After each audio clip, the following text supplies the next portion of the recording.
दर्शन ज्ञान है। ओ नमन उस परमार्थ को जिसमें चरण ही ध्यान है। मेरी आत्मा को जान कर पहचान कर जम कर अभी जो बन गए परमात्मा पर्याय में ही वे सभी वे साध्य हैं आराध्य हैं आराधना के सारी हैं। ओ नमन उन जिन देव को जो भव जलधि के पार है। भव चक्र से जो भाव जन को सदा पार उतारती जग जाल मय काट को जो सही सदा नकारती निज तत्व को पाकर भविष्य जिसकी उतारे आरती नए चक्रमय उपलब्ध नित्य नित्य बोधक भारती नए चक्र के संचार में जो चतुर है प्रतिबुद्ध है भव चक्र के संहार में जो सती समय सन्नद्ध है निज आत्मा की साधना में निरत तन मन नगन है। भव्य जन के शरण जिनके शरण उनको नमन है। करे शरण निज भाव को जिन जन गुरु जिन वचन को निज भाव निर्मल करन को जिन वर कथित नई चक्र को निज बुद्धि बल अनुसार प्रस्तुत कर रहा हूँ यज्ञ जन ध्यान रखना चाहिए यदि हो कहीं कुछ स्खलन। जय जिनेन्द्र। जय जिनेन्द्र सभी को। आज हम आगम के नए स्टार्ट करेंगे। तो प्रश्न उठता है कि नए भी ऐसे कुछ होते हैं, अंतर होता है क्या? आगम के नए अध्यात्म के नए तो नए हैं, क्या अंतर है भाई? हमारे मन में प्रश्न आता है। जैसे नए तो नए होते हैं, जैसे कि मम्मी तो मम्मी है, पर मम्मी तो कॉमन मम्मी हो गई ना, कथन पद्धति है। पर टिस्ट्री मम्मी, प्रश्न तो ये उठता है कि आप टिस्ट्री मम्मी की बात कर रहे हो, तो बताना पड़ता। तो ये नए हैं, तो आप जो कथन पद्धति है माना, 25 की कथन पद्धति है। तो जहां पर आत्मा को टारगेट किया जाता है, मुख्य एक आत्मा पार्टी होती है, बाकी सब एक तरफ, वो अध्यात्म के नए हैं। तो आत्मा को समझने के लिए हमें अध्यात्म के नए का प्रयोग करते हैं।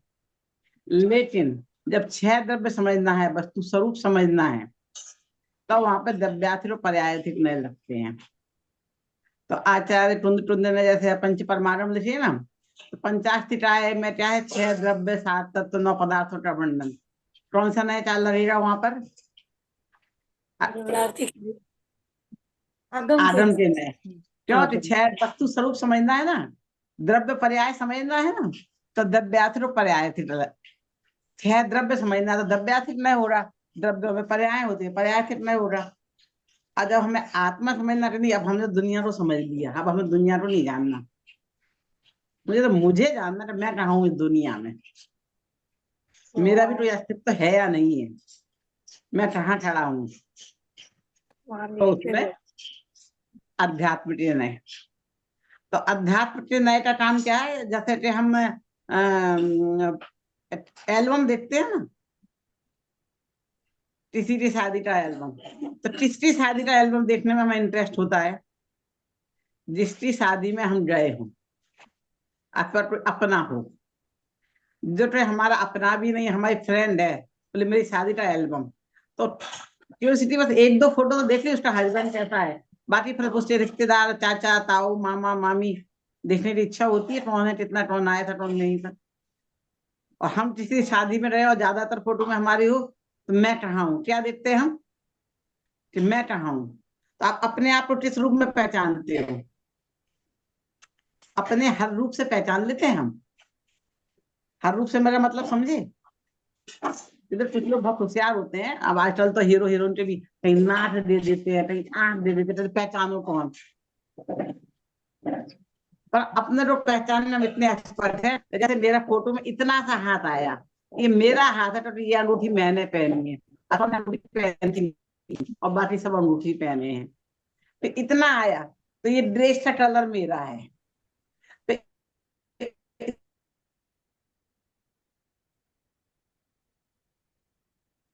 मेरी आवाज चली गई आपकी।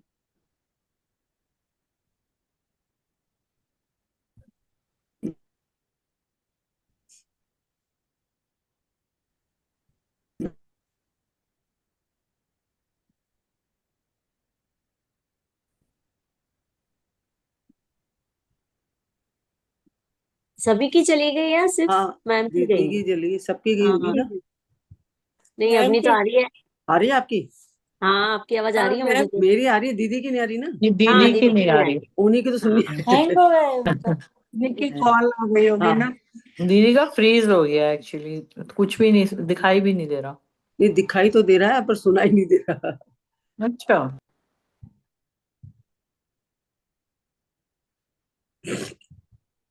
फोन करा जाए क्या? गरिमा को ही कर दे।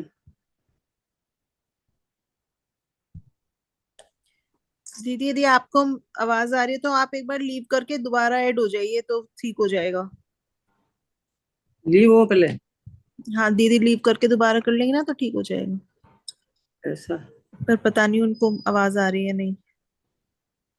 या आप फोन करो तो एक बार करके देखो ना, अच्छा, वो ज्यादा बेटर है, सब लोग लीव होंगे फिर आएंगे। नहीं नहीं सबको नहीं कह रही मैं, केवल तो, दीदी। तो दीदी को ही फोन करो। केसरी कॉल शुद्धात्मा दीदी।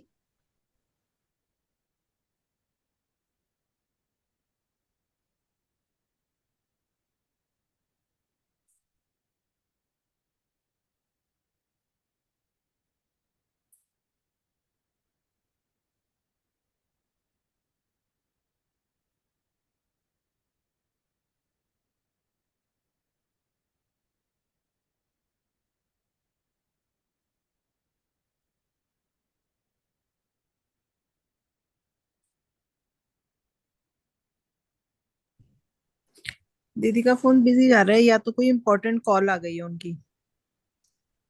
हम के नए की स्क्रीन शेयर कर दोगे क्या? मेरी बुक छूट गई है कहीं पर। इन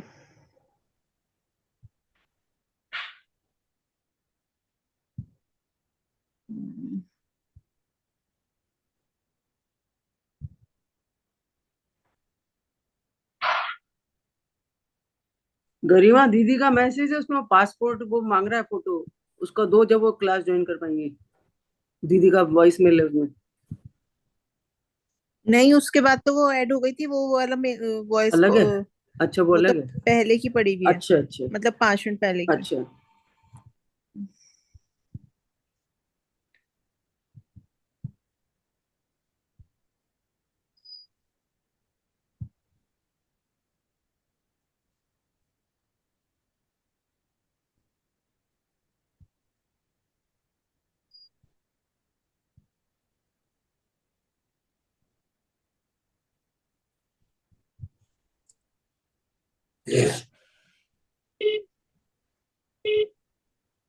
आपण डायल केलेला नंबर सध्या व्यस्त आहे किंवा बिजी जा रहा है अभी फोन।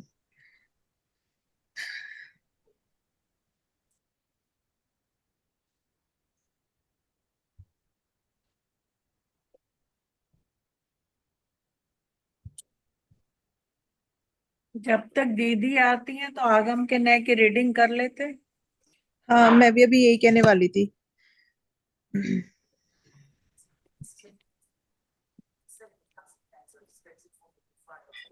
अदिति इतने थोड़ा सा आप रीड कर लो, बट ना थोड़ा सा है, ज्यादा मत रीड करना क्योंकि ना वो समझ में नहीं आएगा। एक पेज कर लेती हूँ ना। हाँ हाँ। जय जिनेन्द्र। प्रथम खंड आगम के न सच सच्चे एक मिनट, देव। रिकॉर्डिंग हो रही है? हाँ, सच्चे देव की वाणी को आगम कहते हैं और अध्यात्म शास्त्रों को परमागम कहते हैं। सच्चे सुख की प्राप्ति का मार्ग बतलाने से उन्हें परमागम कहा जाता है। आत्मा के स्वरूप को समझने समझाने वाले शास्त्र अध्यात्म शास्त्र कहे जाते हैं। इस प्रकार हम ये कह सकते हैं कि जिन शास्त्रों में आत्मा का स्वरूप समझाया जाता है उन्हें परमागम कहते हैं। समस्त आगम और परमागम नयों की भाषा में ही लिपिबद्ध है। फर्स्ट, नयों की आवश्यकता एवं उपयोगिता। जैन दर्शन का नय प्रकरण जितना कठिन है उतना ही आवश्यक है, क्योंकि समस्त जिनागम नयों की भाषा में ही लिखित है। अतः समस्त आगम और परमागम को समझने के लिए नयों के स्वरूप को समझना अत्यंत आवश्यक है। जिस प्रकार आत्मा के अनुभव के लिए न विभाग द्वारा भेद ज्ञान करना परम आवश्यक है, उसी प्रकार आगम के गहन अभ्यास के लिए नयों का स्वरूप जानना अत्यंत आवश्यक है। नयों के स्वरूप को समझे बिना आत्म कल्याण के सही मार्ग को उपलब्ध करना संभव नहीं है और ना ही जैनागम का सही स्वरूप समझा जा सकता है। इस प्रकार अध्यात्म और आगम दोनों के अभ्यास के लिए नयों का स्वरूप गहराई से जानने की आवश्यकता है। वस्तु स्वरूप को जानने एवं प्रतिपादन में नयों का प्रयोग जैन दर्शन की मौलिक विशेषता है। अन्य दर्शनों में नए नाम की चीज ही नहीं है। एक पेज हो गया, आगे पढ़ूं या? ये पैरा तो कंप्लीट एक कर और पढ़ लीजिए। लीजिए। ये पैरा कंप्लीट कर लीजिए। हाँ हाँ। जबकि जैन दर्शन में तत्वार्थों को जानने के उपायों की चर्चा में प्रमाण और न्याय दोनों का समान रूप से उल्लेख है। प्रमाण सर्व न्याय रूप होता है। न वाक्यों में स्यात् पद लगाकर बोलने को ही प्रमाण कहते हैं। अतः नयों के बिना प्रमाणों का सम्यक कथन हो ही नहीं सकता।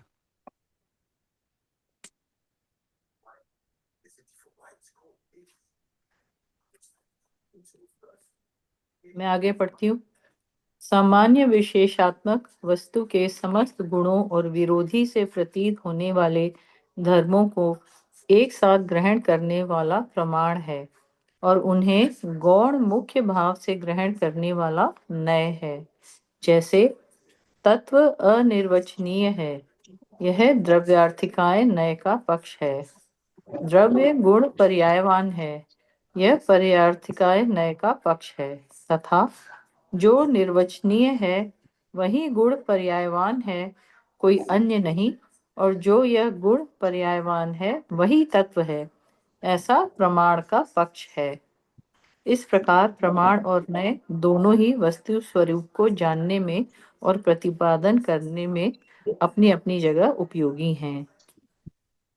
दीदी आ गई है। हाँ, कहाँ हाँ से दीदी, आप आवाज बता गई देते। थी? कहाँ से आवाज गई थी? 1.5 पेज हमने पढ़ा। दीदी वहाँ नहीं दीदी, बता रहे थे वो फोटो हम्म, का, जो पिक्चर का एल्बम देखते हैं तो हाथ वाला हिस्सा बताया था कि इतना हाथ दिखता है, तो हम आगे हाँ, तो हम अपने आप को पहचान लेते हैं। आप लोग मुझे दिख रहे थे तो सब स्थिर हो गए। तो देखो लाइव में स्थिर में कुछ तो अंदर होता है ना। तो मुझे लगा कि शायद कुछ ना कुछ प्रॉब्लम हुई है, मेरा हाथ यूं था तो यूं रह गया। तो मैंने पूछा कि मेरी आवाज आ रही है? तो सब मुझसे आ रहे हैं। तो मैं समझ रहा कुछ ना कुछ गड़बड़ है ना। तो वो यही है। तो हमारा कोई सा भी अंश, इतना चेहरा दिख ले, चश्मा दिख जाए, हाथ दिख जाए, हम पहचान लेते हैं।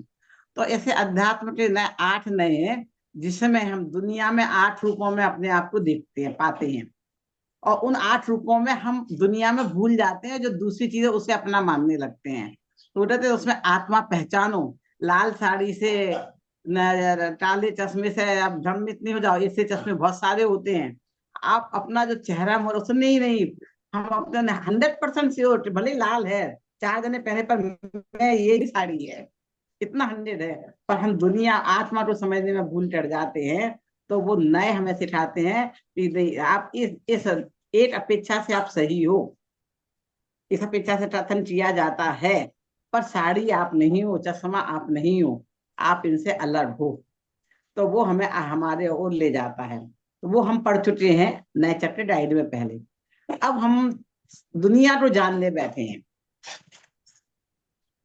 तो देखो हम लोगों का तरीका थोड़ा सा उल्टा है। लोग पहले दुनिया को जानते हैं, फिर अपने को जानते हैं।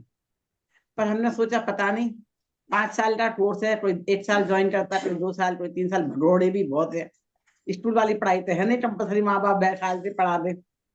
तो भाई हमें तो पहले अपने आप को पहचान करा दे जितना जरूरी है। दुनिया को जान पाए तो ठीक, नहीं जान पाए तो कोई नहीं, है ना। अरे बोट में बैठने के लायक पैसे हैं कि नहीं आपकी जेब में, अलग है। पर समुद्र में तैरना तो आप सीख जाओ कि कभी कहीं डूब रहे हो तो तैर खुद अपने हाथ के भरोसे तैर के बच जाओ। बहुत बढ़िया। इसलिए अध्यात्म के नए पहले सिखाया। अपन 2 तरह के नए पढ़ते हैं ना, तो पहले नए तो सरल लगेंगे अब आपको, दूसरे कठिन लगेंगे। ये बात है। तो अब आप ये पढ़ोगे तो आपको थोड़ा सा सबको कठिन लग रहा है, तो आपको भी लगेंगे। तो ये समझ में आ जाए तो बहुत बढ़िया है, नहीं भी आए इतना तो समझ में आ जाए कि किसी अपेक्षा से वस्तु का कथन है, वो अपेक्षा मेरी समझ में नहीं आ रही है तो भी चलेगा। यानी अपने घर का एड्रेस तो हमारे बच्चे को पूरा याद होना चाहिए। पर पड़ोसी का, अपने दोस्त का बच्चे का एड्रेस याद नहीं है, पर ये मेरा पड़ोसी है, माँ बाप है, उनके माँ बाप का नाम हो, कुछ याद हो, मोबाइल नंबर हो तो ना, तो ना सही। तो ये आदम के नए पड़ोसी के नए हैं, पड़ोसी का एड्रेस है, पड़ोसी का है। उनके बारे में जान लो तो बहुत अच्छा है, याद रह जाए तो बहुत अच्छा है, नहीं तो जितना समझ में आए वो बहुत बढ़िया है, याद नहीं रहे तो। जितने कथन का स्वरूप है उतने नए हो सकते हैं, तो नए तो अनंत हो सकते हैं। तो हमारे लिए जो उपयोगी हैं उनको हम जिसे जान रहे हैं। तत्वार्थ सूत्र में हमने अलग टाइप से नए पढ़े थे, पढ़ के आए ना, संग्रह नए, व्यवहार वो अलग टाइप से नए थे, नैगम नए, और ये अलग टाइप के। तो जितने कथन पद्धति है वैसे हो जाएंगे चीजें। इसलिए अब इसमें मुख्य तौर पर हम व्याथित और पर्यायथित नए को पढ़ेंगे। अब आपने जो एक पेज पढ़ा है तो वो पेज तो मेरे ख्याल से लगता है आपको सरल समझ में आया होगा। पहले आगम और परमागम। अपना कोश का नाम भी परमागम है, तो परमागम का स्वरूप तो हमें जाननी चाहिए, आनी चाहिए कि परमागम का मतलब क्या है। तो देखो, और सब आत्माएं, मेरी आत्मा परमात्मा। तो मुझे वैसा परमात्मा बनना है तो मेरे को अपने आत्मा का सहारा लेना है। हमारा सबसे बड़ा है ना, तो मैं ही परमात्मा हूँ वर्तमान में, और उसी का सहयोग में परमात्मा बन जाऊंगा। तो हम जिसमें हमारी चर्चा हो वो परमागम, जिसमें दुनिया की चर्चा हो वो आगम। मैं हूं ना, आने जैन दर्शन ने अपने आप को सबसे बड़ा रखा है, महास्वार्थी दर्शन है। देखो, स्वार्थी का बहुत अच्छा अर्थ है। स्वार्थी मतलब हमारे जो मुनिराज होते हैं वो स्वार्थी होते हैं, एक देश स्वार्थी। हमारे जो भगवान है पूर्ण स्वार्थी हैं, स्वयं का अर्थी, स्वयं को चाहने वाले, वो हमेशा अपने आप में ही लीन रहते हैं। पर जब एक संस्कृति दूसरी संस्कृति से नजदीक आती है तो एक संस्कृति दूसरी संस्कृति को और थोड़ी सी हे दृष्टि से देखती है, और उसके जो अच्छे सर्वोत्तम शब्द हैं उनके अपने यहाँ के सर्वोच्च निकृष्टतम जो शब्द होते हैं उनसे उनका प्रयोग करते हैं। जैसे मैं अभी आपसे कहूँ कि आप वेट करो, मैं पाकिस्तान जाकर आई और कितने 5 मिनट में आ रही हूँ।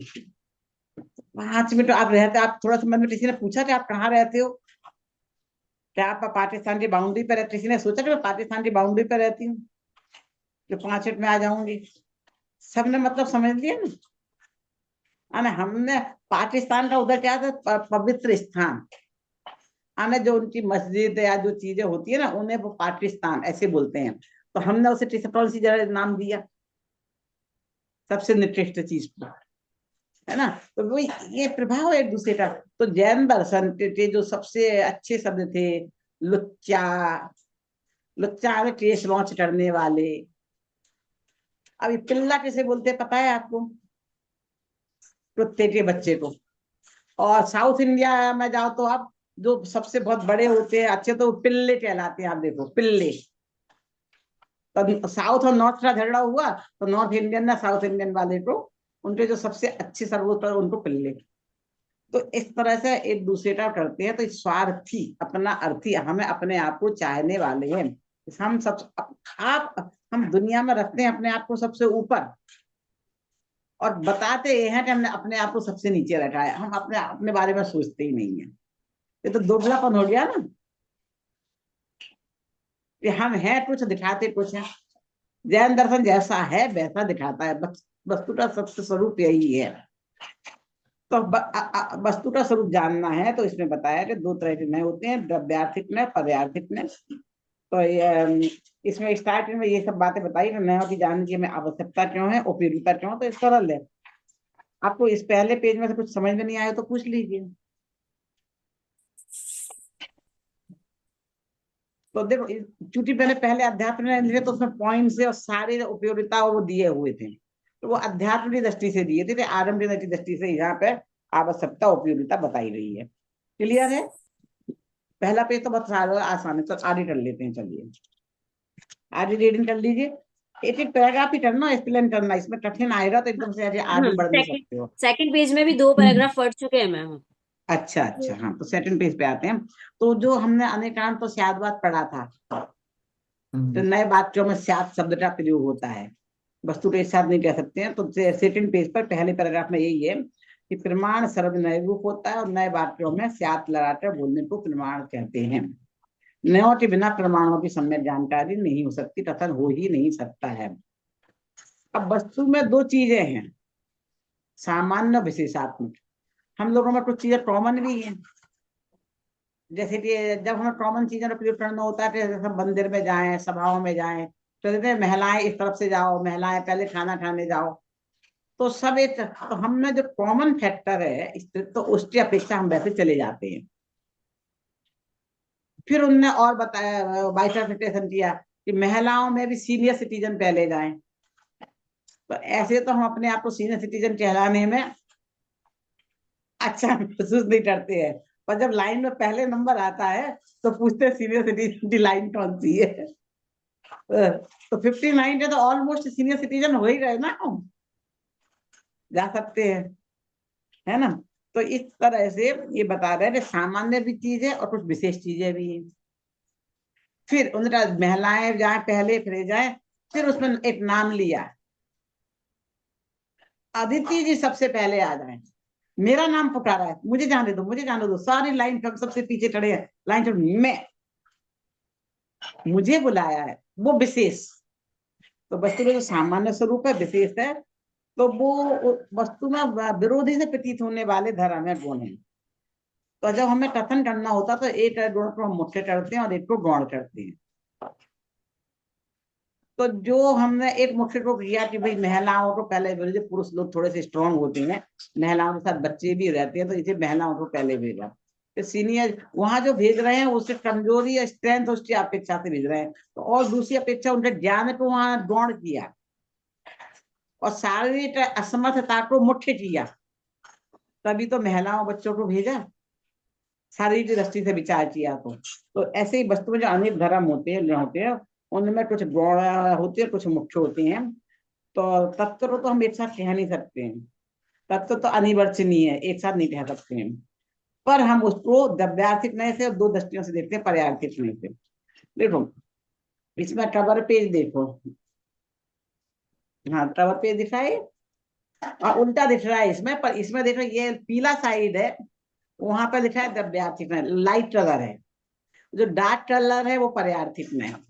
उल्टा ऐसे करूंगी तो दिखेगा क्या सही? हमने तो नहीं, हाँ ठीक है ना। तो ये ऊपर है, एक वस्तु है, पूरी वस्तु, पूरे कवर पेज पे हमने वस्तु बनाई है और इसका मैं अर्थ भी लिखते वैसे यहाँ दिया है, वस्तु कवर पेज चित्र का अर्थ पढ़ोगे, इसमें पूरा द्रव्यार्थिक पर्यार्थिक नय का सार आ गया, वो बता दूंगी तो आपको समझ में आएगा। तो ये हम पूरी वस्तु है, तो हम पूरी वस्तु हैं, तो हमारी वस्तु में क्या है, दो आंखें हैं। तो वस्तु की दो आंखें हैं, एक द्रव्यार्थिक नय और पर्यार्थिक नय। क्यों दो आंखें, क्यों दो कान क्यों नहीं बताया? क्योंकि आंखों से हम देखने का काम करते हैं, तो वस्तु को देखने का काम आंखों से हो रहा है। तो हमारी दो आंखें हैं, एक द्रव्यार्थिक नय की है, पर्यार्थिक नय की है। तो देखो जो पर्यार्थिक नय की है वो डार्क कलर में है, जब द्रव्यार्थिक नय की है वो लाइट कलर में है। तो पर्यार्थिक नय की आंखों को हमने बंद किया है, द्रव्यार्थिक को खोला है, ऐसे बंद किया है, मतलब हमने टाने नहीं हो रहे, आंख को फोड़ नहीं लिया है, आने हमें उससे गौड़ कर रहे, इस आंख से दिखना नहीं है। खास तौर पर जब चश्मा लगा निकालने जाते तो एक आंख को ऐसे कर देते हैं, दिखाई दिखे नहीं, एक सी दिखे आपको कितना दिख रहा है, दूसरा। तो ऐसे ही पर्याय एक नाइट को हम मुख्य करते हैं, यहाँ हमने मुख्य किया तो उसे हाईलाइट कर दिया लाइट कलर पे, वो आंख खुली है। और इसे गौड़ किया है तो आंख बंद नहीं है, उंगलियों के बीच जानबूझ के ऐसे चित्र बनाए ऐसी उंगलियों वाला, ऐसा बंद नहीं किया है, ऐसा बंद किया है, तो जहां से खुली आंख झांक रही है ना, दिख रही है बीच में से आंख खुली, तो वो है, पर हम उसे गौड़ कर रहे हैं। तो वस्तु वस्तु को देखने की दृष्टि दो, द्रव्यार्थिक दृष्टि और पर्यार्थिक दृष्टि। अब वस्तु में चार चीजें होती हैं, बस द्रव्य है, वस्तु वस्तु हम द्रव्य से जान सकते हैं, क्षेत्र से जान सकते हैं, काल से जान सकते हैं, और भाव से जान सकते हैं। भाव मतलब स्वभाव। तो द्रव्य की दृष्टि से वस्तु सामान्य विशेषात्मक है, तो सामान्य अंश द्रव्यार्थिक में से देखा जाता है, विशेष अंश पर्यार्थिक में से देखा जाता है।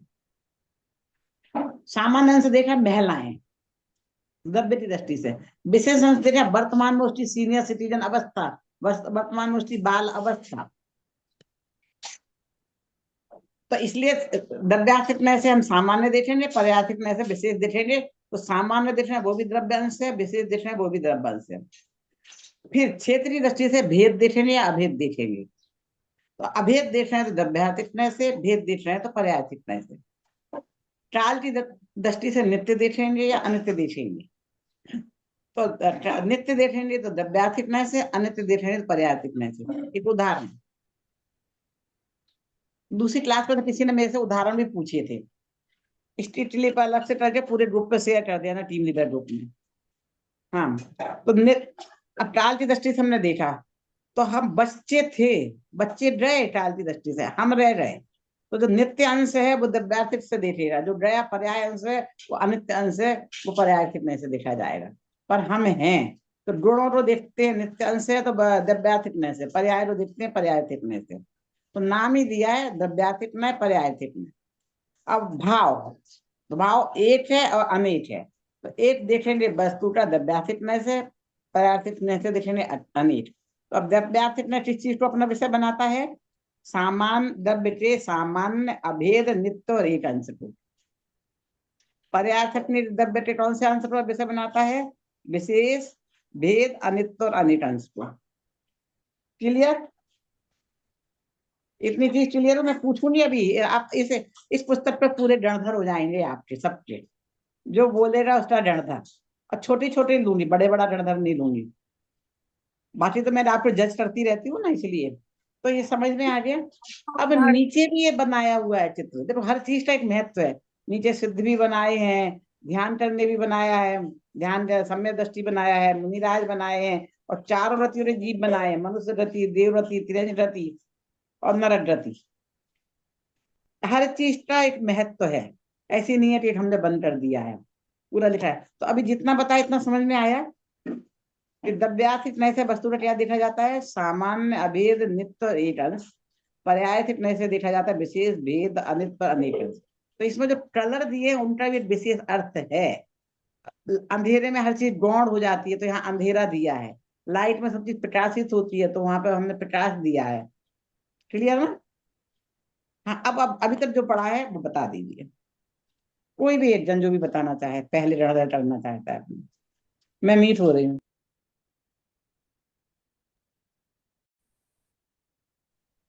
दीदी थोड़ा सा मैं बोलूं जो मुझे समझ में आया, कि इसमें आगम के नय में तो हम 6 द्रव्यों को समझने के लिए आगम के नय का हम प्रयोग करते हैं। आत्मा को समझने के लिए हम अध्यात्म के नय को जानते हैं।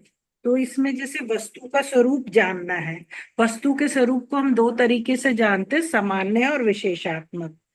तो इसमें जो वस्तु का सामान्य स्वरूप है वो तो द्रव्यार्थिक नय से समझेंगे, और जो असामान्य या गौण रूप है उसको पर्यायार्थिक नय में समझेंगे। तो सामान्य अर्थ में तो जैसे महिलाएं हो गई तो वो सारी सामान्य हो गई, और अगर हम गौण देखेंगे तो उसमें या तो हम जिनके पास बच्चे हैं वो हो गई महिलाएं, या जो सीनियर सिटीजन हो गई या बड़ी उम्र की हो गई, उनको हम गौण में मानेंगे।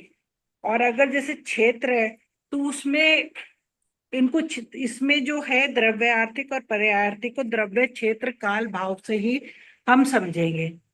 तो सामान्य अर्थ में जो है वो द्रव्य की अपेक्षा हो गई और पर्याय की अपेक्षा हो गई। और क्षेत्र है जो जिस क्षेत्र का भेद नहीं होता, अभेद है, उसे तो हम द्रव्य आर्थिक में लेते हैं, और जहां पर भेद हो जाते हैं वो उनको हम पर्याय आर्थिक में लेते हैं। जैसे काल है, नित्य है, जो फिक्स काल है, जैसे आज हम हैं, बचपन में भी हम थे, लेकिन वो पर्याय बदलती रही, तो वो जो पर्याय बदलती रही तो वो अनित्य हो गए, और हम हैं वो नित्य काल हो गया।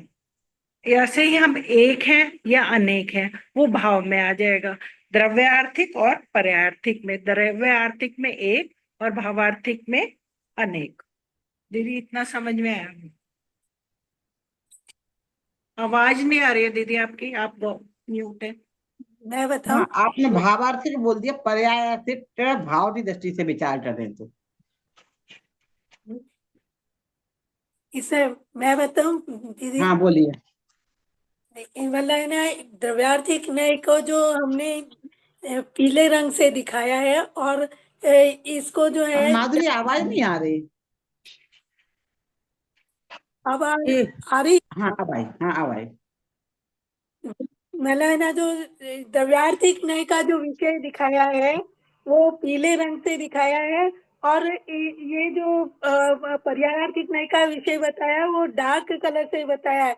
इसका क्या कारण है कि आपने जो बताया है कि द्रव्यार्थिक न्याय में सारे न्याय प्रकाशित होते रहते हैं, समान रूप से प्रकाशित होते हैं। द्रव्य क्षेत्र काल भाव से जो है वो अभेद रूप से, सामान्य रूप से, नित्य रूप से, एक रूप से प्रकाशित होते हैं। और जो पर्यायार्थिक न्याय के विषय में जो है वो अपेक्षा लगा करके वस्तु के स्वरूप की जो भेद होते हैं वो अनेक भेद होते हैं। उन अनेक भेदों को में से एक को मुख्य करते हैं, बाकी को सबको गौण करते हैं। इसलिए गौणता का जो विषय है वो डार्क में बताया। ठीक है, बहुत बढ़िया। दीदी मैं मैं बोलूं बोल आगे? मैं हाँ बोल बोलो, मैं बोलो बोलो। हाँ, इसमें सबसे पहले हमें वस्तु के स्वभाव को समझना है, जो दो तरीकों से समझा जाता है, द्रव्यार्थिक न्याय और पर्यायार्थिक न्याय। जैसे वस्तु है तो वो 6 द्रव्य है, वो एक एक वस्तु है वो सामान्य है। लेकिन अब जब हम किसी द्रव्य को विशेष तौर पे जानते हैं, जैसे जीव है, जीव को विशेष तौर पे जानते हैं तो वो और उसके पर्याय बदलती रहती है, तो वो विशेष हो गया। और नॉर्मल उसको एक ही तरीके से जानते हैं तो सामान्य हो गया। फिर क्षेत्र, अभेद और भेद। अभेद में जैसे कोई भी, जैसे जीव है, जीव के गुणों को, जीव के जैसे ज्ञान दर्शन, उसके जो गुण है उनको हम अलग अलग भेद करके जानते हैं, तो वो पर्यायार्थिक न्याय है। और अभेद मतलब जैसे ज्ञान गुण को अभेद नहीं किया जा सकता, तो वो उसको उस तरीके से जानते हैं द्रव्यार्थिक न्याय से। फिर काल, काल जैसे नित्य, नित्य द्रव्यार्थिक न्याय में नित्य होगा। जैसे काल हमेशा रहता है, और अनित्य में बदलता रहता है, कभी जो वर्तमान है, कभी भूत है, कभी भविष्य है, वैसे। और भाव जैसे एक है, एक गुण, कोई भी चीज में एक गुण होता है, उसको एक गुण को दूसरे गुणों में नहीं मिला सकते हैं। और ऐसे देखो तो बहुत सारे गुण होते हैं किसी भी वस्तु या द्रव्य में, वैसे। हाँ, कोई और बोलना चाहता है? हाँ मैं बोलती हूँ दीदी। जैसे इसमें जो द्रव्यार्थिक न्याय और पर्यायार्थिक न्याय बताया है, तो द्रव्यार्थिक न्याय का तो जो है हमारे जो हमको जो सच्चा सुख प्राप्त करना परमागम के विषय में बताया गया है। पर्यायार्थिक न्याय में जो उसमें उसको मेन जो गुण है उसको उन्होंने वो करा है, गौण किया है, जिसको कि जैसे कि आंख पर जो हाथ भी रखा है तो उसमें छिछरा रखा हुआ है जिसे कि हमें दिखाई दे रहा है, तो उसको वो गौण को दर्शा रहा है। और द्रव्यार्थिक में हमको उसमें प्रमुख रूप से ही वस्तु के द्रव्य शेष काल भाव के हिसाब से सामान्य, अभेद, नित्य और एक रूप में देखना है। और पर्यायार्थिक में विशेष, भेद, अनित्य और अनेक रूप से देखना है। इसमें बस गौण और प्रमुख का विशेष महत्व बताया है। कि जिसको हम मुख्य रूप से जानेंगे वो द्वैवार्थिक है, जो हमारी आत्मा से संबंधित है, और पर्यायार्थिक है, जो पराय हर पल हर क्षण चेंज होती रहती है। वो हमारे पर्यायार्थिक जो चेंज होते रहते हैं, मतलब उसमें उसको गौण रूप से रखा गया है। पर इस न्याय में कई बार दोनों को ही समान रूप से कथनचित के हिसाब से हमको दोनों को भी एक साथ देखना पड़ता है और अलग अलग भी विषय वस्तु के हिसाब से जानना पड़ता है। हाँ, और मतलब न्यायों में तो हमेशा एक ही दृष्टि रहेगी देखने की, प्रमाण में सर्वांग रहती है। अच्छा, देखो सबने बताया, अपने अपने हिसाब से बताया, नए पॉइंट्स भी आए। और कोई बोलना चाह रहा है? जैसे मैं नित्य बोल में रही थी। हाँ बोलो। माधुरी जी कुछ पूछ रही हैं क्या? मैं तो वो नित्य काल वाला जो बताया था ना अदिति जी ने, उसमें थोड़ा सा पूछना था। आप पहले पूछ लीजिए अनिता जी से, फिर तो आगम के नए में हम ये जानेंगे कि आत्मा के स्वरूप को समझने के लिए अध्यात्म के नए पढ़े जाते हैं और उनको परमागम कहा जाता है। नयों की आवश्यकता आत्मा के अनुभव के लिए भेद ज्ञान द्वारा जरूरी है, और आगम के अध्ययन के लिए, उसको समझने के लिए, आत्म कल्याण के सही मार्ग को जानने के लिए भी नयों को जानना जरूरी है। तो इस प्रकार अध्यात्म और आगम दोनों के लिए ही हमें नयों के स्वरूप को गहराई से समझना चाहिए। प्रमाण सर्व नए रूप होता है। नयों के बिना प्रमाण का सम्यक कथन नहीं हो सकता। तो नए वाक्य में स्यात् पद लगाकर बोलने को ही प्रमाण कहते हैं। जैसे आपने अभी भी बताया कि वस्तु को पूर्ण रूप से जानने के लिए प्रमाण, उसको ही प्रमाण कहा जाता है, उसका प्रमाण का प्रयोग किया जाता है।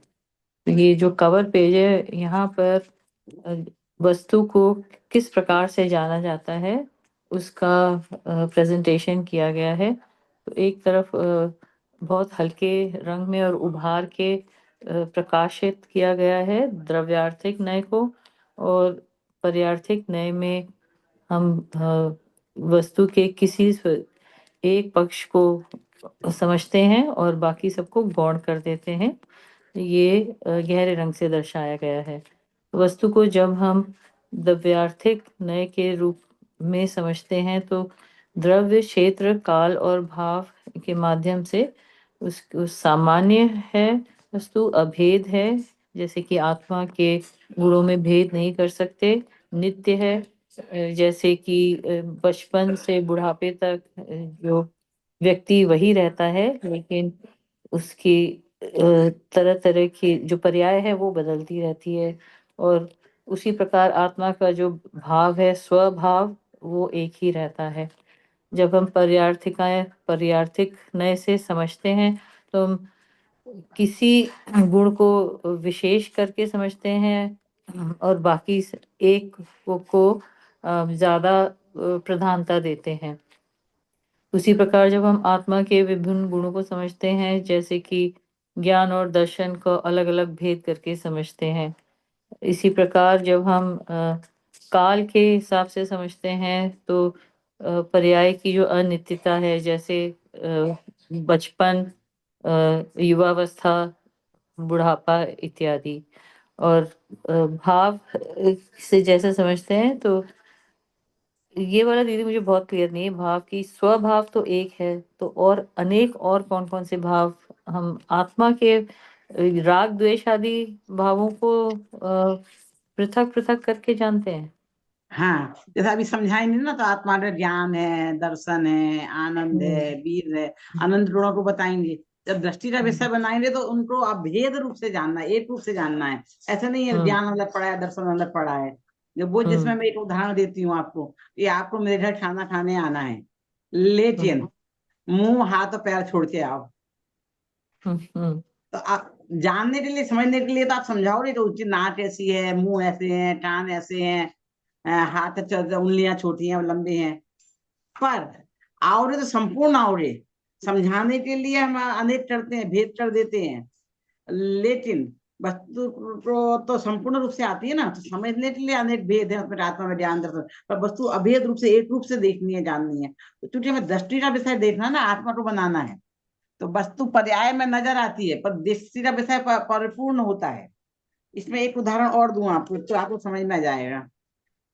अब सब अपने में, पुरुष तो कोई है ही नहीं, सब महिलाएं हैं, तो महिलाओं के हम अब जब जिनकी शादी हुई था, अपने बच्चों के लिए लड़के देखने जा रहे हैं या अपने लिए लड़का देखने गए थे, तो मैं दोनों इसलिए कहती, हो सकता कोई कहे हम अपने बच्चे के, हम हुए ही नहीं, लड़की नहीं, मैं लड़का देखने कैसे जाऊं। तो जो शादीशुदा हैं तो वो तो अपने लिए लड़का देखे ही देखा है, कि बिना देखे तो ठीक नहीं है, पुराने जमाने वाले जैसी। और मान लो किसी की शादी नहीं हुई है, तो भाई बहन किसी न किसी के लिए, बहन के लिए या किसी के लिए भतीजे देखा ही होगा। तो जब देखने की दृष्टि, तो घर आके जब चर्चा करते तो आपने चर्चा सुनी होगी, मैंने भी बचपन में छोटे में बहुत सुनी थी। तो बच्चे अपनी तरफ से रिजल्ट देते हैं। तो मैं जब, जैसे मेरे चाचा चाची के लिए, चाचा जी के लिए चाची लड़की देखने जाते थे ना, मैं तो बहुत छोटी रही होंगी, पर तो भी मैं अपने सजेशन तो देती थी। और एक बात पर मैं बहुत जोर देती थी, कभी जो एज डिफरेंस ज्यादा होता तो नहीं, वो 10 साल बड़ी है, हम ऐसे चाची नहीं लाएंगे अपनी 10 साल छोटी चाचा जी से। मतलब पहले जमाने में लड़की की ज्यादा और लड़की कम होती थी ना, तो जब भी एज डिफरेंस आया, मैंने बहुत तीव्रता से विरोध किया, मुझे अच्छे से याद है। और किसी चीज का किया हुआ नहीं किया मुझे नहीं पता, पर मैं कहती थी इतना एज डिफरेंस नहीं चलेगा। एक बात तो मेरा माइंड क्लियर था, कॉन्सेप्ट क्लियर था। तो अब घर में चर्चा चली, तो एक ने बोला नाक छोटी है, एक ने बोला आंखें बड़ी हैं, एक ने बोला कलर डाउन है, एक ने बोला नेचर अच्छा है, एक ने बोला ये नहीं आता वो नहीं आता। अब 4 लड़कियां देखी, बोले इसका तो कलर अच्छा है, कमला का कलर अच्छा है, बिमला की हाइट अच्छी है, और निर्मला का स्वभाव अच्छा है, और सरला का गुस्सैल है। तो ऐसा थोड़ी करते हैं, इसकी आंख, इसका स्वभाव ले लो, इसकी हाइट ले लो और चारों से शादी कर लो। कर लिया ना, तो वर्णन वर्णन करते हैं तो सब अलग अलग ऐसे ही करते हैं। तो हर व्यक्ति कोई कलर से करता है, कोई हाइट से करता है, जो दिखता है। तो घर में कहते हैं जो दिख रहा है क्यों बोल रहे हो, हाइट दिख रही ना लड़के को, कलर दिख रहा है ना लड़के को, मत बोलो, चर्चा मत करो। अब जो दिख नहीं रहा है ऐसे पार्ट पे चर्चा करो। कह रहे वो बहुत पोलाइट थी, कुछ नहीं गुस्सैल स्वभाव वाली है। तो आपने कैसे जान लिया गुस्सैल स्वभाव है? जरा सी बात पे आपने कैसे ऐसी गिनगिना रही थी, ऐसे मिसमिस आ रही थी, बहुत ज्यादा गुस्सा स्वभाव है। तो वो जो नहीं दिख रहा है उस पर चर्चा करो और फिर आप करो। तो उसके हम एक द्रव्य स्वभाव पर चर्चा करते हैं, पर्याय स्वभाव पर चर्चा करते हैं, जो दिखने वाला। तो भैया आपके लिए जो लड़की दिखने आ रही है, लड़का दिखने आ रहा है, वो आके सीधा के सीधा आपसे लड़ने बैठ थोड़ी बैठ जाएगा पहले दिन ही, वो तो मीठा ही बोलेगा ना। पर उसके अपने घर वाले नौकर के प्रति, घर वालों के प्रति क्या एक्शन है।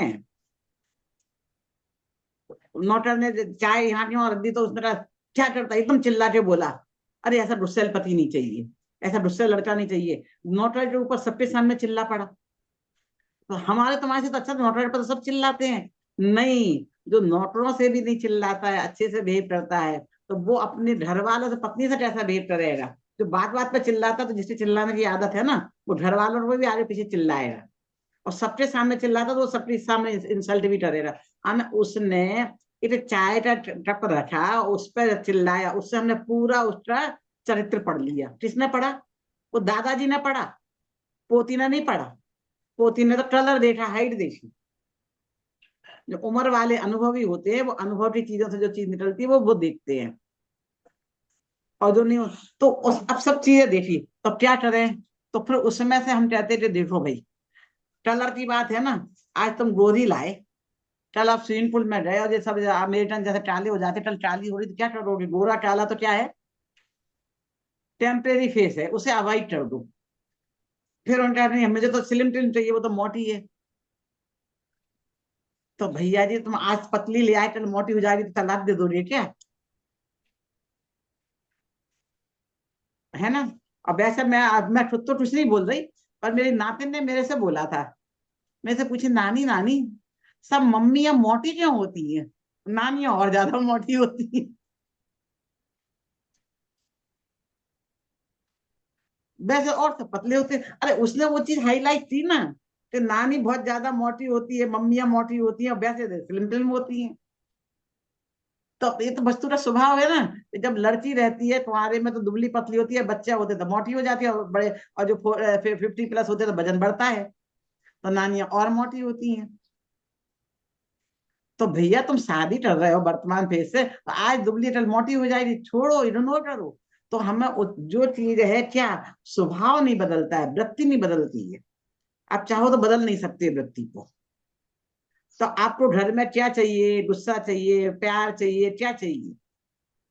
तो जो चीजें आनी जानी है, हाइट हाइट तो देखिए क्या करोगे, लंबा हो गया, छोटा हो गया, क्या अंतर पड़ने वाला है, ये बता दो। ठीक है, कम हाथ है, पर और सब चीजें तो अच्छी हैं। तो कुछ चीज हम इग्नोर करते हैं, तो इग्नोर करना है गौण करना। तो बस वस्तु को जब लाना है, कहेंगे तो नए से कथन करेंगे, वस्तु के एक एक अंश पे द्रव्य से चर्चा करेंगे, क्षेत्र से, काल से, भाव से। अरे वो तो गांव की रहने वाली है, क्षेत्र से चर्चा की हमने, द्रव्य से चर्चा की, काल से, स्वभाव से चर्चा की, क्षेत्र से की, गांव की रहने वाली है। अरे पढ़ी लिखी तो बंबई की है, अमेरिका से पढ़ के आई है, गांव से क्या अंतर पड़ता है? और रहना तेरे साथ है ना, तू तो दुबई में रहता है, तेरे जैसा हो जाएगा। देखो ऐसा है, गांव की लड़की दुबई वाली तो फटाफट बन जाएगी, दुबई वाली गांव में सेट नहीं होगी, वो तो फटाफट सीख जाते हैं, चिंता मत करो। तो हमने क्षेत्र से देख लिया, भेद से, अरे उससे तो बहुत बड़ी फैमिली है, घर में 20 जने हैं, मुझे ज्वाइंट फैमिली में नहीं जाना। क्या बात करती है, फैमिली तो इंडिया में है, वो तो लड़का तो अमेरिका में रहता है। तो भेद अभेद से बात कर ली ना, भले ज्वाइंट फैमिली है, पर लड़का तो विदेश गया, महीने साल में 1-2 बार आएगा, वो भी शुरू शुरू में, फिर तो 2 साल में, और 4 साल में, 5 साल में एडजस्ट कर लेना, 1-2 महीने के लिए क्या अंतर पड़ता है, समझ में आया? तो ये हमने उसका भेद अभेद सारा वर्णन कर लिया है ना। और फिर वो नित्य नित्य फेस कि नहीं नहीं, अभी ये उसने कहते थे नॉट टेम्परेरी है, नित्य है। तो देखो सास ससुर है, अरे क्या अंतर पड़ता है, सास ससुर महीने में 1-2 महीने, साल में 1-2 बार रहने आएंगे, नित्य अनित्य भी फेस है। और कितने दिन के, सबसे छोटा बेटा है, पहले जमाने में 8-10 बच्चे होते थे ना, सबसे छोटा बेटा है, उनके कितनी उम्र रह गई, 80 साल के, तो सास ससुर है, 2-4 साल निभा लेना, क्या अंतर पड़ना है? तो वस्तु नित्य का साथ में रहना है तेरे को, हज लड़के के, वो तेरा कैसा है, बाकी तो अनित्य भेष है, छोड़ दो उनको। तो जब हम दुनिया में एक अपने अपने लिए, अपने बच्चों के लिए संबंध देखने जाते हैं, तो द्रव्य से, क्षेत्र से, काल से, भाव से, हर चीज से विचार करते हैं, विचार करते हैं, देखते हैं, फिर अपनाते, तो संपूर्ण वस्तु को अपनाते हैं। तो दृष्टि का विषय आपने किसे बनाया? तो पहले घर में चर्चा होती है, चलो आजकल के जमाने में लड़के होते हैं, एक्सेल फाइल बनाओ, नंबर दो सबको, कलर को कितने नंबर देने, इसको कितने नंबर देने, नंबर, एक्सेल फाइल बनाते हैं हर चीज में। हर चीज में एक्सेल फाइल नहीं चलती। जहां नंबर दोगे, कलर को तुम 100% दे दोगे, स्वभाव के 10% दोगे, नहीं चलेगा। तो फिर सब दृष्टियों से देखो, क्या चीज इग्नोर करनी है, तो विशेष चीज, भेद चीज, अनित्य चीज, अनित्य चीज करो, इग्नोर करो। अब इसमें मैं एक ट्विस्ट आ गया, हम लड़की को या लड़के को देखने गए, तो जो अनित्य चीज कैसे हम इग्नोर करते हैं। अब अमेरिका से लड़का आया या लड़की आई, लड़के को देखना था। अब आज के जमाने में ज्यादा, पहले जमाने में ज्यादातर लड़के अमेरिका से आता था, लड़कियां इंडिया की होती थी। अब तो लड़कियां भी अमेरिका से आने लगी हैं देखने को, देखने, और अब लड़कियां भी देखने आने लगी हैं। पहले लड़के देखने आते थे और लड़कियां दिखती थी, थोड़ा चेंज हो गया ना जमाना। तो इसलिए जिसका भी मान लो, आपको जो भी मानना हो। तो वो आया, दूसरे दिन उसकी फ्लाइट वापस जाने की थी, लड़की बीमार पड़ गई, बुखार हो गया, और उन्होंने मना कर दिया कि नहीं, दिखने नहीं आ सकते, वो तो उठने की पोजीशन में नहीं है। अब बोला उसकी तो फ्लाइट है 2 घंटे बाद, आज ही दिखना होगा तो आज, नहीं तो नहीं सही। तो या तो अब लड़का छोड़ दो। तो समझदार माँ बाप क्या करते हैं, कोई बात नहीं, जाके बैठ जाना। अब जाके देखा तो मुरझाया चेहरा, ऐसा चलते नहीं, मतलब लड़खड़ा रही एकदम से, चेहरा तो अपना देखो कैसा हो जाता ना, खुशी से, प्रसन्नता से खिल रहा हो, और नर्वसनेस हो, तो दोनों चेहरे अलग जानते हैं। तो लड़का यदि कहे कि हाँ ऐसे इतनी डाउन थी, ऐसी नाक टपक रही थी, ऐसे बार बार कर रही थी, मुझे ऐसी लड़की से शादी नहीं करनी। बेटा वो टेम्परेरी फेस है, लड़की का स्वभाव देख, तो अनित्यता वाला अंश क्या देख रहा है, वो तो फीवर में थी, कोई दूसरा होता तो सामने आता नहीं, फोटो देख लो नहीं आना है, इतने बुखार में भी अपने रिक्वेस्ट पे आई, तो अपनी बीमारी में भी एडजस्ट करेगी। स्वभाव देख, अनित्य फेस मत देख। नाक नाक तो आज टल नहीं टल, तेरी भी तो बह सकती है, तो 4 दिन बहेगी, 5वें दिन थोड़ी जीवन भर बहती रहेगी। और बहरी तो पूछ तो रहेगी, कोई ऐसी छिनक तो नहीं रही थी, साफ करके जा तो रही थी। आप तो नाक आई तो नाक कैसे पहुंच रही है, क्या कर रही है, और वो यहाँ से तो लेटे नाश्ता नहीं परोसा, साफ किया डेलिकेटली, फिर हाथ धोए, फिर दिया ना, और सॉरी बोला, तो उसे मैं भी उसने गुण देख लिए।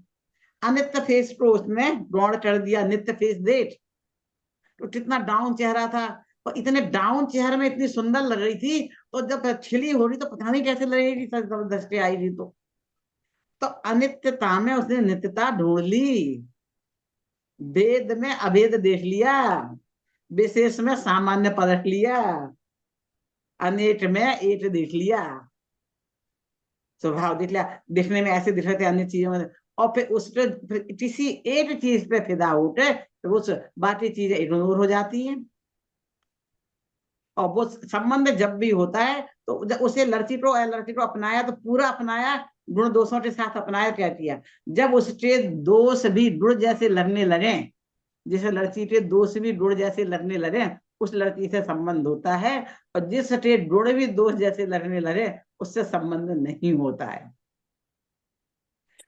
तो इतना दब्यात ने की आंख क्यों खुली रखी, पर्याय की क्यों नहीं, पर्याय में हम देख रहे हैं और उसे दृष्टि का विषय नहीं बनाना है, दृष्टि का विषय तो दब्यार्थिक करने वाले को बनाना है, इसलिए दब्यार्थिक की आंख खुली रख, पर्याय में देख, दब्यार्थिक की आंख खुली रख तो संबंध होगा, नहीं तो संबंध नहीं होगा।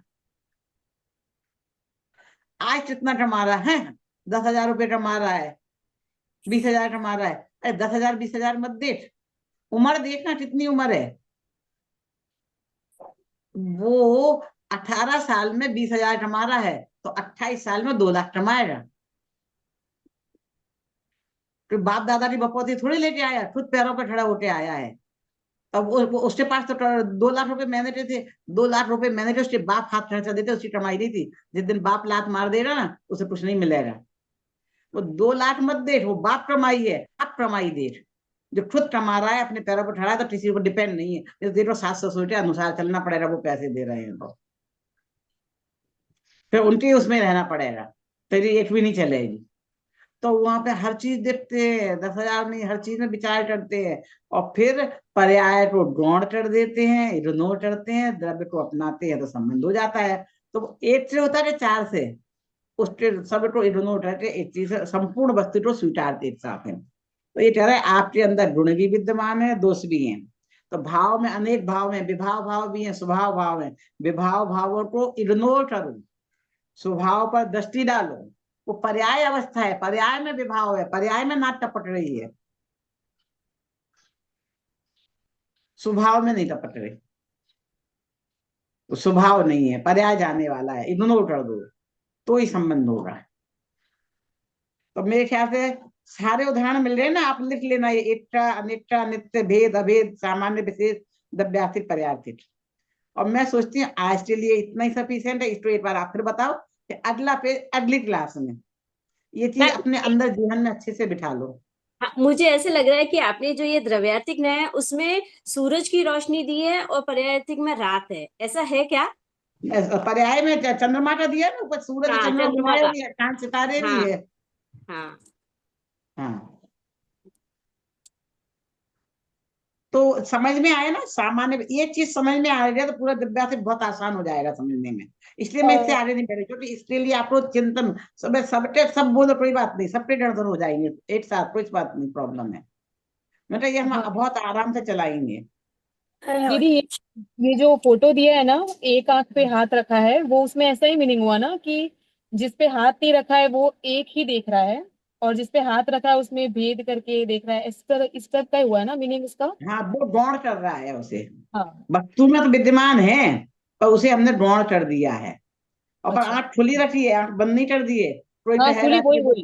સાવલી એલર્જી માનું ખબર છે, બધી ખબર છે, ठिरनी है खबर છે, बदी खबर છે, ये थोड़ी गुस्से वाली बात है। ठिरनी और सांवला अपन ऐसा थोड़ी किसी बताना पड़ेगा। खबर છે કે गोल्ड मेडलिस्ट है, माने नहीं खबर છે तो मैं ना गोल्ड मेडलिस्ट देख के शादी की है, हाइट और वो देख के नहीं की है, तो जीवन में वो काम आएगा वो नहीं जाएगा। तो घर में सुंदरता कितनी देर देखते हो, हाइट कब तक देखते हो? प्रतिदिन की लाइफ में तो नेचर काम में आएगा ना। सुंदर बहुत है और बहुत घमंडी है, हाथ नहीं रखने देती है, हर बात पे चिल्लाती है अपने आप को, ऐसा तो कैसे चलेगा आपको घर में? समझ में आया? घर में तो निभाने वाली चाहिए ना, पूछे सब चीजें बोल दे तो वो चीज इसमें इग्नोर करने वाली चीजें हैं। तो द्रव्यार्थिक नय वस्तु का सामान्य रूप देखता है, अभेद देखता है, नित्य देखता है, एक रूप देखता है। पर्यायर्थिक नय विशेष देखता है, भेद देखता है, अनित्य देखता है, अनेक। तो पर्यायर्थिक नय से वस्तु जानी जाती है। तो हमने वो भेद करके लड़की को जाना जाना जाना जाना जाना जाना जाना, और द्रव्यार्थिक नय से स्वीकार की जाती है। अभेद रूप से स्वीकार किया ना, भेद रूप से कि आंख उसकी ले आए, हिन्नी जैसी आंखें चाहिए, जो भी उपमाएं चलती हो, आंखें हिन्नी सी, डाल से, उसे टमाटर से, मैंने तो टमाटर बताया जैसे भी मिलते हो तुम्हारी उदाहरण देख लेना, लाली की आई समझ, बहुत लाल लाल रहता है तो, है ना। पर ऐसे थोड़ी लेते हैं, संपूर्ण वस्तु स्वीकार करते हैं, ये चीज है इसमें। इसको मतलब तो ऐसे भी अब ले सकते हैं ना, द्रव्य है मतलब एक, द्रव्य मतलब एक है और पर्याय हमेशा बदलती रहती है, वो उसके ये भी समझ सकते हैं ना। द्रव्य एक नहीं है, द्रव्य का स्वभाव जो है वो तो है, हम समझते तो अनेक रूप से समझते, अनंत गुण है अनंत रूप से, पर उसको दृष्टि का विषय एक, तो ज्ञान गुण पे जाके अटक जाते ना, ज्ञान को ये ज्ञान का ये बनाओ, फिर अनंत क्या समझना, तो सुख भी समझना है, दर्शन भी समझना है, सब समझना है, तो उनको अभेद रूप से देखना है, एक रूप से देखना है, ये बता रहे हैं। अच्छा, ये जो नीचे का जो चित्र है उसमें 6 द्रव्य दिए हैं और 6 द्रव्य में हमको प्रयोजनभूत क्या है उसको सिद्धत्व को वो जो है हाईलाइट किया है। सिद्धत्व को हाईलाइट करके कि सिद्धत्व को लक्ष्य में रख करके अपना निर्णय करो। हाँ, और वो भी मनुष्य गति से ही सिद्ध बोला जाता है, एरो बनाया है तो मनुष्य गति से सिद्ध में जा रहे हैं, बाकी गति उससे नहीं जा रहे हैं। मतलब एक इसमें जितने चीजें दिए, एक एक चीज का मीनिंग है, देखोगे शांति से बैठते तो। चारों गतियां आ और गई। इधर लिखा हुआ भी है, कवर पृष्ठ का वो पे फर्स्ट पेज पर ही, कवर पृष्ठ चित्र का मतलब लिखा हुआ। तो जितना पेज है आप पढ़ते कितना भी आओ, और सारा अंडरलाइन होना चाहिए पेंसिल से, ये समझ, क्या समझ में आया वो अंडरलाइन नहीं चाहिए, क्या समझ में नहीं आया वो अंडरलाइन चाहिए, तो पूरे पेज पे लाइन होनी चाहिए आपकी, ये नहीं आया ये नहीं आया, तो जब लाइन पढ़ो एक सेंटेंस में 4 चीजें समझ में नहीं आएंगी, और समझ में आ जाता बहुत अच्छा। अब जो पहले आपने पढ़ा होगा, पढ़ते थोड़े आए होंगे, तब मैं अभी आप समझने के बाद कितना समझ में आ रहा है, क्या फिर छूट गया, तो इसलिए मैं चाहूँ तो यहाँ तक 2 पेज पूरे पढ़ लो अपन, 4 पेज पढ़े क्या, नहीं एक हेडिंग तक पढ़ते हैं अपन। नहीं, ये कवर पृष्ठ का जो दिया है ना दीदी, उसमें आवश्यक और अनिवार्य शब्द दिया है, आवश्यक और अनिवार्य। इस तरह से बंद करना आवश्यक ही नहीं, अनिवार्य है। अनिवार्य है मतलब उसकी तरफ दृष्टि ही नहीं जाना, ये मतलब है। हाँ, वो अपन ने जब चश्मा का नंबर देखने जाते हैं ना, तो चॉइस नहीं है आपके पास, कंपलसरी है कि बंद करूं या नहीं करूं, चॉइस नहीं है, नहीं तो आपका नंबर सही नहीं आएगा। ये वाला पेज पढ़ लेते हैं एक बार। प्रमाणिकता तक पढ़ लेते हैं अपन, नया की प्रमाणिकता फिर नेक्स्ट क्लास में कर लेंगे, एक हेडिंग कंप्लीट हो अपना, नया की आवश्यकता है उपयोगिता। ये वाला पेज भी पढ़ लेते हैं, कवर पृष्ठ चित्र, ये वाला पेज। हाँ, वो पढ़ लीजिए। हाँ,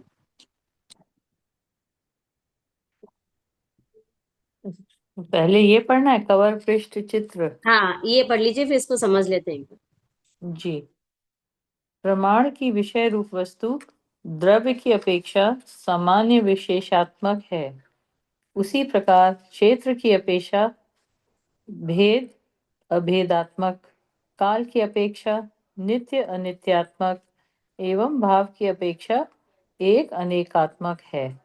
प्रमाण की विषयभूत वस्तु में द्रव्यार्थिक नय का विषय सामान्य, एक, नित्य एवं अभेद स्वरूप वस्तु का अंश बनता है तथा पर्यार्थिक नय का विषय विशेष, अनेक, अनित्य एवं भेद स्वरूप वस्तु का अंश बनता है।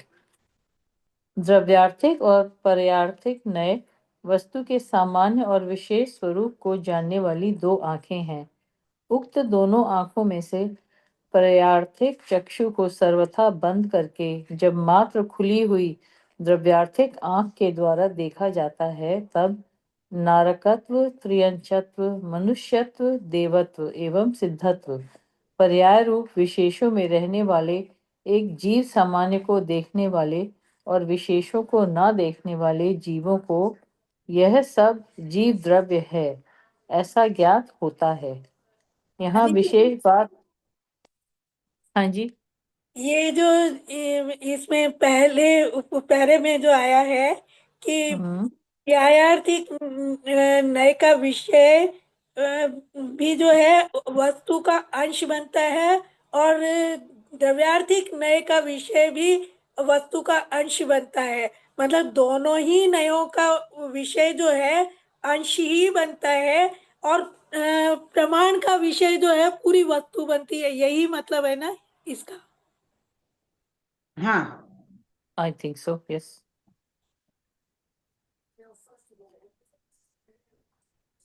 यहाँ विशेष बात ध्यान रखने की यह है कि द्रव्यार्थिक चक्षु से देखते समय पर्यार्थिक चक्षु को सर्वथा बंद रखना है, किंचित मात्र भी खुली नहीं रखना है। यदि पर्यार्थिक चक्षु को किंचित मात्र भी खुला रखा गया तो द्रव्यार्थिक नय का विषयभूत द्रव्य दिखाई नहीं देगा। एक नय की विषयभूत वस्तु को देखने के लिए दूसरे नय की आंख को पूरी तरह बंद करना आवश्यक ही नहीं, अनिवार्य है। पर ध्यान रहे कि द्रव्यार्थिक चक्षु से देखते समय पर्यार्थिक चक्षु को मात्र सर्वथा बंद ही रखना है, फोड़ नहीं लेना है, क्योंकि सर्वथा बंद रखने से सम्यक एकांत होता है और फोड़ देने से मिथ्या एकांत। ये भी लास्ट लाइन समझ में नहीं आई, लास्ट लाइन।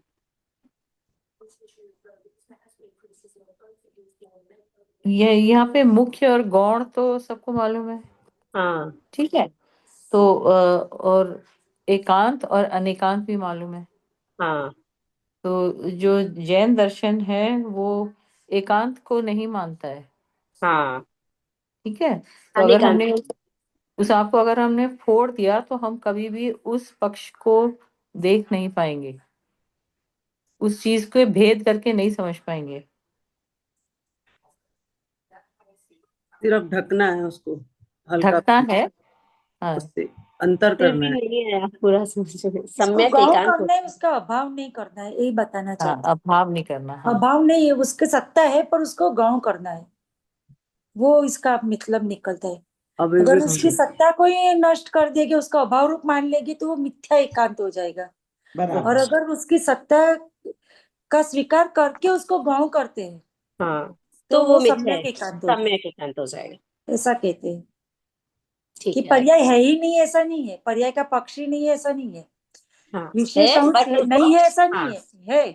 पर जब सामान्य अंश के और का प्रतिपादन करती है, उसको समझने की कोशिश करती है, तब उसको गौण करना है। और गौण हो करना और अभाव होना दो अलग चीज है।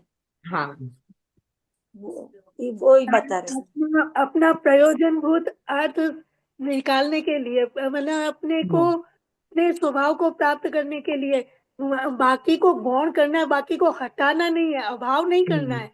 उनको है ना जो उनके सद्भाव में भी अपने अपने लक्ष्य जो है वो प्रयोजनभूत पे ही रखना है। यही यही कहना चाह रहे हैं। रिलेटिव है, एब्सोल्यूट नहीं है। हाँ, ठीक। पेज 2 कोई और पढ़ना चाहेंगे? मैं पढ़ूं? पैराग्राफ 2, नयों की आवश्यकता। पढ़िए मित्रा जी। नयों की आवश्यकता और उपयोगिता के संदर्भ में आचार्य कल्प पंडित तोडरमल जी का निम्न कथन द्रष्टव्य है। जैन मत का नए भेद समझना अत्यंत कठिन है। जो कोई मूढ़ पुरुष बिना समझे नए चक्र में प्रवेश करता है वह लाभ के बदले हानि उठाता है। वीतरागी जिन धर्म के मर्म को समझने के लिए नए चक्र में प्रवेश अर्थात नयों का सही स्वरूप समझना अत्यंत आवश्यक है। उनके प्रयोग की विधि से मात्र परिचित होना ही आवश्यक नहीं, अपितु उसमें कुशलता प्राप्त करना जरूरी है। जिस प्रकार तीक्ष्ण धार वाली तलवार से बालकवत खेलना खतरे से खाली नहीं है, उसी प्रकार अत्यंत तीक्ष्ण धार वाले नए चक्र का यथा तथा चाहे जैसा प्रयोग भी कम खतरनाक नहीं है। जिस प्रकार यदि तलवार चलाना सीखना है तो सुयोग्य गुरु के निर्देशन में विधि पूर्वक सावधानी से सीखना चाहिए, उसी प्रकार नयों की प्रयोग विधि में कुशलता प्राप्त करने के लिए भी नए चक्र के संचालन में चतुर गुरु ही शरण है। संक्षेप में हम कह सकते हैं कि नयों के स्वरूप को समझे बिना जिनागम का रहस्य समझना पाना तो संभव है ही नहीं, आत्म कल्याण के सही मार्ग को उपलब्ध कराना भी संभव नहीं है। इसमें ये बताया गया है, जैसे तीक्ष्ण धार तलवार का भी उन्होंने शुरू से ये बताया यहाँ पर कि पंडित जी ने भी ये बताया है कि निम्न कथन द्रष्टव्य है।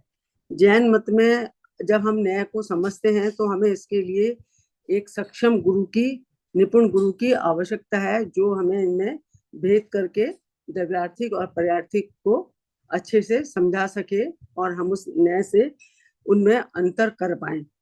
और इसको समझना बहुत आवश्यक है, सिर्फ इनको जानना ही आवश्यक नहीं है, बल्कि इसमें हमको पूरी कुशलता आनी चाहिए।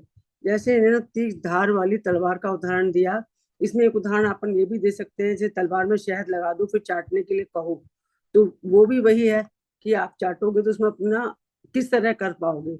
ऐसे ही तीक्ष्ण धार तलवार से बालक अगर खेलता है, अगर पूरी प्रशिक्षण नहीं लेता है अपने शिक्षक से, तो वो उसको अच्छी तरह से नहीं कर पाता है और अनजान रहने से उसके पूरे सच्चे ज्ञान तक नहीं पहुंच के उसमें निपुणता प्राप्त नहीं होती है। इसी प्रकार से नए चक्र के संचालन में भी हमें निपुण गुरु, चतुर गुरु की शरण लेनी है, और उसके लिए बिना हम इनको तथ्यों को समझ नहीं सकते हैं, और दृष्टांत जो है मेन, हम वहां तक नहीं पहुंच सकते हैं।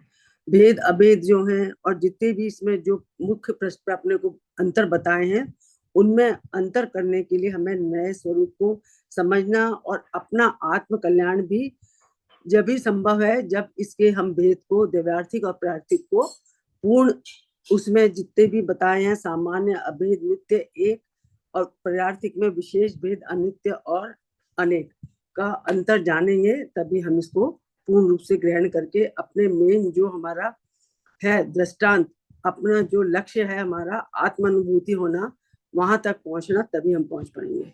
जय जय। समझ में आ गया ना सबको? तो अब आज का पूरे का समरी कौन बोल रहा है? जिसको जितने पॉइंट ख्याल में आएंगे अपन कर लेंगे, तो इस बार पूरा ब्रीफ ख्याल में आ जाएगा।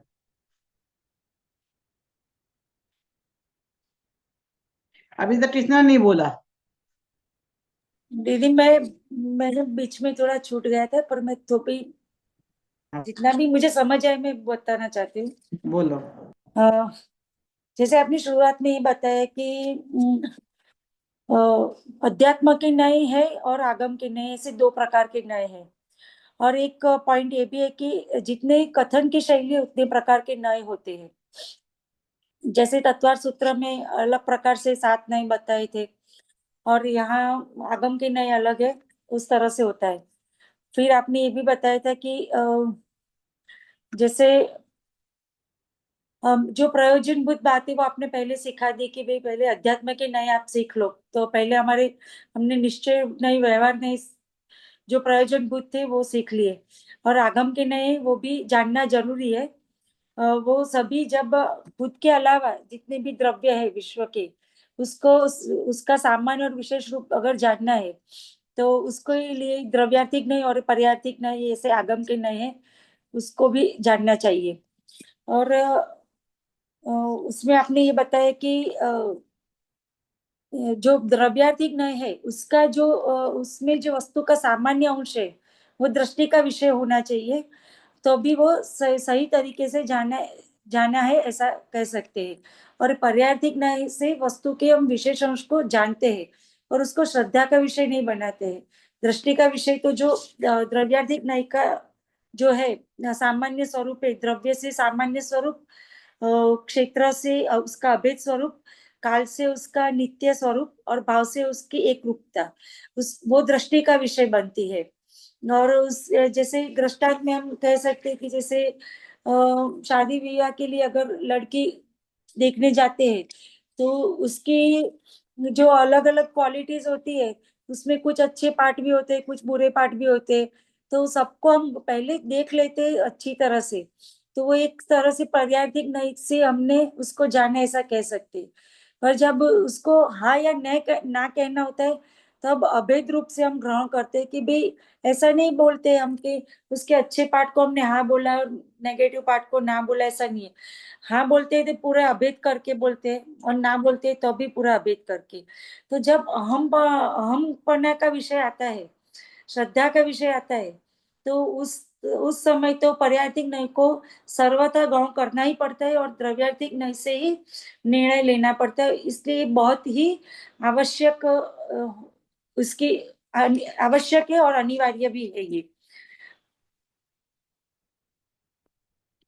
बस दीदी अभी तो इतना ही मैं, और कोई बोलना चाहेगा? मैं ये कह रही थी आपके उसमें जोड़ रही हूँ कि है ना उसमें निपुणता होनी चाहिए। मतलब है ना जो द्रव्यार्थिक नय पे लक्ष्य करने के लिए पर्यायार्थिक नय की तरफ से पूरी तरह से वस्तु जान ली है और फिर उसमें अच्छाई बुराई के पक्षों का करके और बुराई के पक्षों को गौण कर सकते हैं या नहीं कर सकते हैं, नहीं कर सकते तो ना पाड़ते हैं और कर सकते हैं तो हाँ पाठ करके और उस द्रव्यार्थिक नय को स्वीकार करते हैं। स्वीकार तो द्रव्यार्थिक नय को ही करना है एक उदाहरण ना। और दीदी ने दिया था ना, जैसे कि किसी को खाना खाने से बुलाना है तो वो हाँ, पूरे व्यक्ति को बुलाएंगे, अपन अरे उसको ही नहीं अभी कहेंगे। वो ऐसे ये द्व्यार्थिक ऐसे और भी पर्यार्थिक, वो भी ले सकते हैं हाँ कि मतलब उदाहरण। आप कोई हाँ, चीज पर्याय खरीदने को जाते हैं। गौण करना है और द्रव्य दृष्टि पर ही हमको अपनी नजर रखनी है, तो ही हम आगे उसको दृष्टांत बना सकते हैं। हाँ बिल्कुल सही है। लेकिन है ना जैसे अपन चीज कोई चीज खरीदने जाते हैं, कोई चीज खरीदने जाते हैं तो पहले पूरी तरह से सारी देख लेते हैं, फिर उसके बाद में निर्णय करते हैं कि ये वस्तु मेरे काम में आ सकेगी या नहीं, तभी खरीदते हैं। और फिर उसके बाद खरीद लेते हैं तो फिर उस पे बुराई पे फिर है ना जो ध्यान नहीं देते हैं, उसके प्रयोग पे ही ध्यान देते हैं।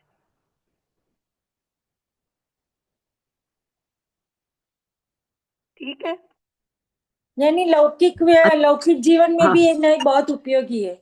हाँ जहां जहां भी डिसीजन लेना है फाइनल, तो वह सभी जगह हमें ये द्रव्य हम यही करते हैं, शायद हम पता नहीं है पर यही करते हैं, तभी हमारा डिसीजन सही रहता है कि ये यही जब करते हैं सभी नयों और की कहने समझ का नहीं है कि, पर वो लागू हाँ वही होते हैं। नहीं, एक्चुअल में क्या होता है कि हम जानते हैं दोनों चीजों को, लेकिन हम एक्सेप्ट नहीं कर पाते हैं। जो द्रव्यार्थिक जो सही चीज है ना उसको एक्सेप्ट नहीं कर पाते। हाँ तब तक सही डिसीजन भी नहीं रहता है ना। हाँ हाँ, कि भाई उसको जैसे गौर करना। ज्यादातर सभी को ऐसा हुआ होगा कि 12th के एग्जाम के बाद जब ब्रांच सिलेक्ट करने की होती है तो सबको डिसीजन में थोड़ी तकलीफ होती है, तो हाँ उसमें एक फाइनली तो एक ही डिसीजन लेना पड़ता है नहीं, क्योंकि वहां भी किसी एक ही लाइन को आप सिलेक्ट कर सकते हो। हम्म, तो उसी जैसे और दीदी ने जैसे सोशल लाइफ का बताया, मैरिड लाइफ का बताया, यानी लाइफ में भी हर जगह जैसे अभी हम पढ़ाई कर रहे हैं तो हमने एक एक कोर्स ज्वाइन किया है कि भाई उसमें ही हम स्टेप बाय स्टेप जा रहे हैं। और भी अगर इस तरह की सीखने के तरीके होंगे पर हमने एक ही को सिलेक्ट किया ना, तो जब फाइनली उसका अप्रोच करना होता है, उसको प्रैक्टिकल लाइफ में अप्लाई करना होता है, तब तो हमें फाइनल एक डिसीजन लेना ही पड़ता है। तो हम हमारे ज्ञान को इस तरह से उसको यूटिलाइज करते ही है कि उसके प्रमाण से उसके सभी पहलू को जानते हैं हम, सामान्य और विशेष को, और फिर हम उसको अभेद करके ही उसका ग्रहण करते हैं ना। बराबर। पर ऐसा हमें अब ये जान के अध्यात्म में उसको अप्लाई करना है, ये तो हमारे लिए ज्यादा प्रयोजनभूत है ये चीज। उसी को जान करके अध्यात्म के, इसीलिए कहा ना कि ये हाँ। जो है, ये दोनों जो है अध्यात्म के और आगम के नए सारे शास्त्रों में मिलते जुलते हैं, सब जगह मिलते हैं। उसमें से छांटना पड़ता है कि अध्यात्म का नहीं तो जैसे कहा था कि हम कहाँ खड़े हैं और हमें क्या प्राप्त करना है, वो लक्ष्य पूरा निश्चित कर लिया है तो अध्यात्म की तरफ से जाएंगे। और जब वस्तु को छांटना है, अभी देखना है, तो अभी है ना, जो फिर हमें आगम के नए भी जानने पड़ेंगे। मतलब आगम के नए जानेंगे तो ही हम अध्यात्म के नए पे जा पाएंगे। ऐसा ऐसा ऐसा ऐसा कभी कभी जैसे अपन ने पहले अध्यात्म के नए पढ़े तो पहले हमने पढ़े लेकिन हाँ पढ़े प्रयोजनभूत लेकिन प्रयोजनभूत वस्तु को हमने समझ लिया, लेकिन अब हाँ प्रयोजनभूत वस्तु को अप्लाई कैसे करें, लोक में हाँ व्यवहार में कैसे लाए, तो उसके लिए हम्म आगम नहीं भी जानना जरूरी है। हाँ बस संपूर्ण वस्तु के जो स्वभाव है हम उसके अंश रूप से जानते हैं, लेकिन जब हम हम्म उसको स्वीकार करते हैं तो संपूर्ण वस्तु को स्वीकार करते हैं, हाँ, उसका वस्तु व्यवस्था ऐसी है कि स्वीकार संपूर्ण अभेद वस्तु का ही हो सकता है। हाँ, दृष्टि जो रहती है हाँ। हमारी संपूर्ण वस्तु पर रहती है और उसी को हम स्वीकार करते हैं। मतलब इसमें ये बात, जो सारा डिस्कशन है उसमें ये बात समझ में है। हाँ। इसे हम निश्चय और व्यवहार ने भी करते हैं तो व्यवहार ने को छोड़ते चले जाते हैं, निश्चय को तक पहुंचने के लिए वो जाते हैं, छूट ही जाता है, वो छोड़ना नहीं पड़ता है, वो छूट जाता है। हो जाता है। इसी तरह जाते हैं तो आप व्यवहार छूटता जैसे जाता है, आगे बढ़ते जाते हैं, समझ आती है अपने आप ही, वो छूटता सहज जाता छूटता चला जाता है। ऐसे ही यहाँ पर भी प्रयातिक ने जो है वो सहज रूप से छूटता चला जाता छूटता है, जाएगा और हाँ द्रव्यार्थिक नए पे पहुंचेगा। एक प्रभेद रूप से संपूर्ण वस्तु को हम को अपने आप ही वो समझ में आने लगेगी और स्वीकार हो जाएगी। है। आगे का पढ़ना, हम्म अभी तो टाइम है। दीदी हाँ नेक्स्ट करी थी ना पढ़ने के लिए। अभी आज डरिमा नहीं है, अब डरिमा बोल नहीं रही है, नहीं है यहाँ। जी दीदी है आज उनकी हाँ जी। तबीयत ठीक नहीं है। अच्छा अच्छा। हाँ तो इतना समझ में आ गया ना सबको, कहीं कोई डाउट नहीं है ना जो आज समझाए। अब प्रमाणित अलग विषय सब चालू हो रहा, तो ये पचाने के लिए टाइम चाहिए हो तो नेक्स्ट क्लास में ले, नहीं तो आगे बढ़े कि नहीं दोनों चीजें क्लास नहीं होते गड़बड़ ना हो जाए। नेक्स्ट में पढ़ेंगे। नेक्स्ट में तो फिर रहना, जो आगे का विषय रह जाएगा अपना।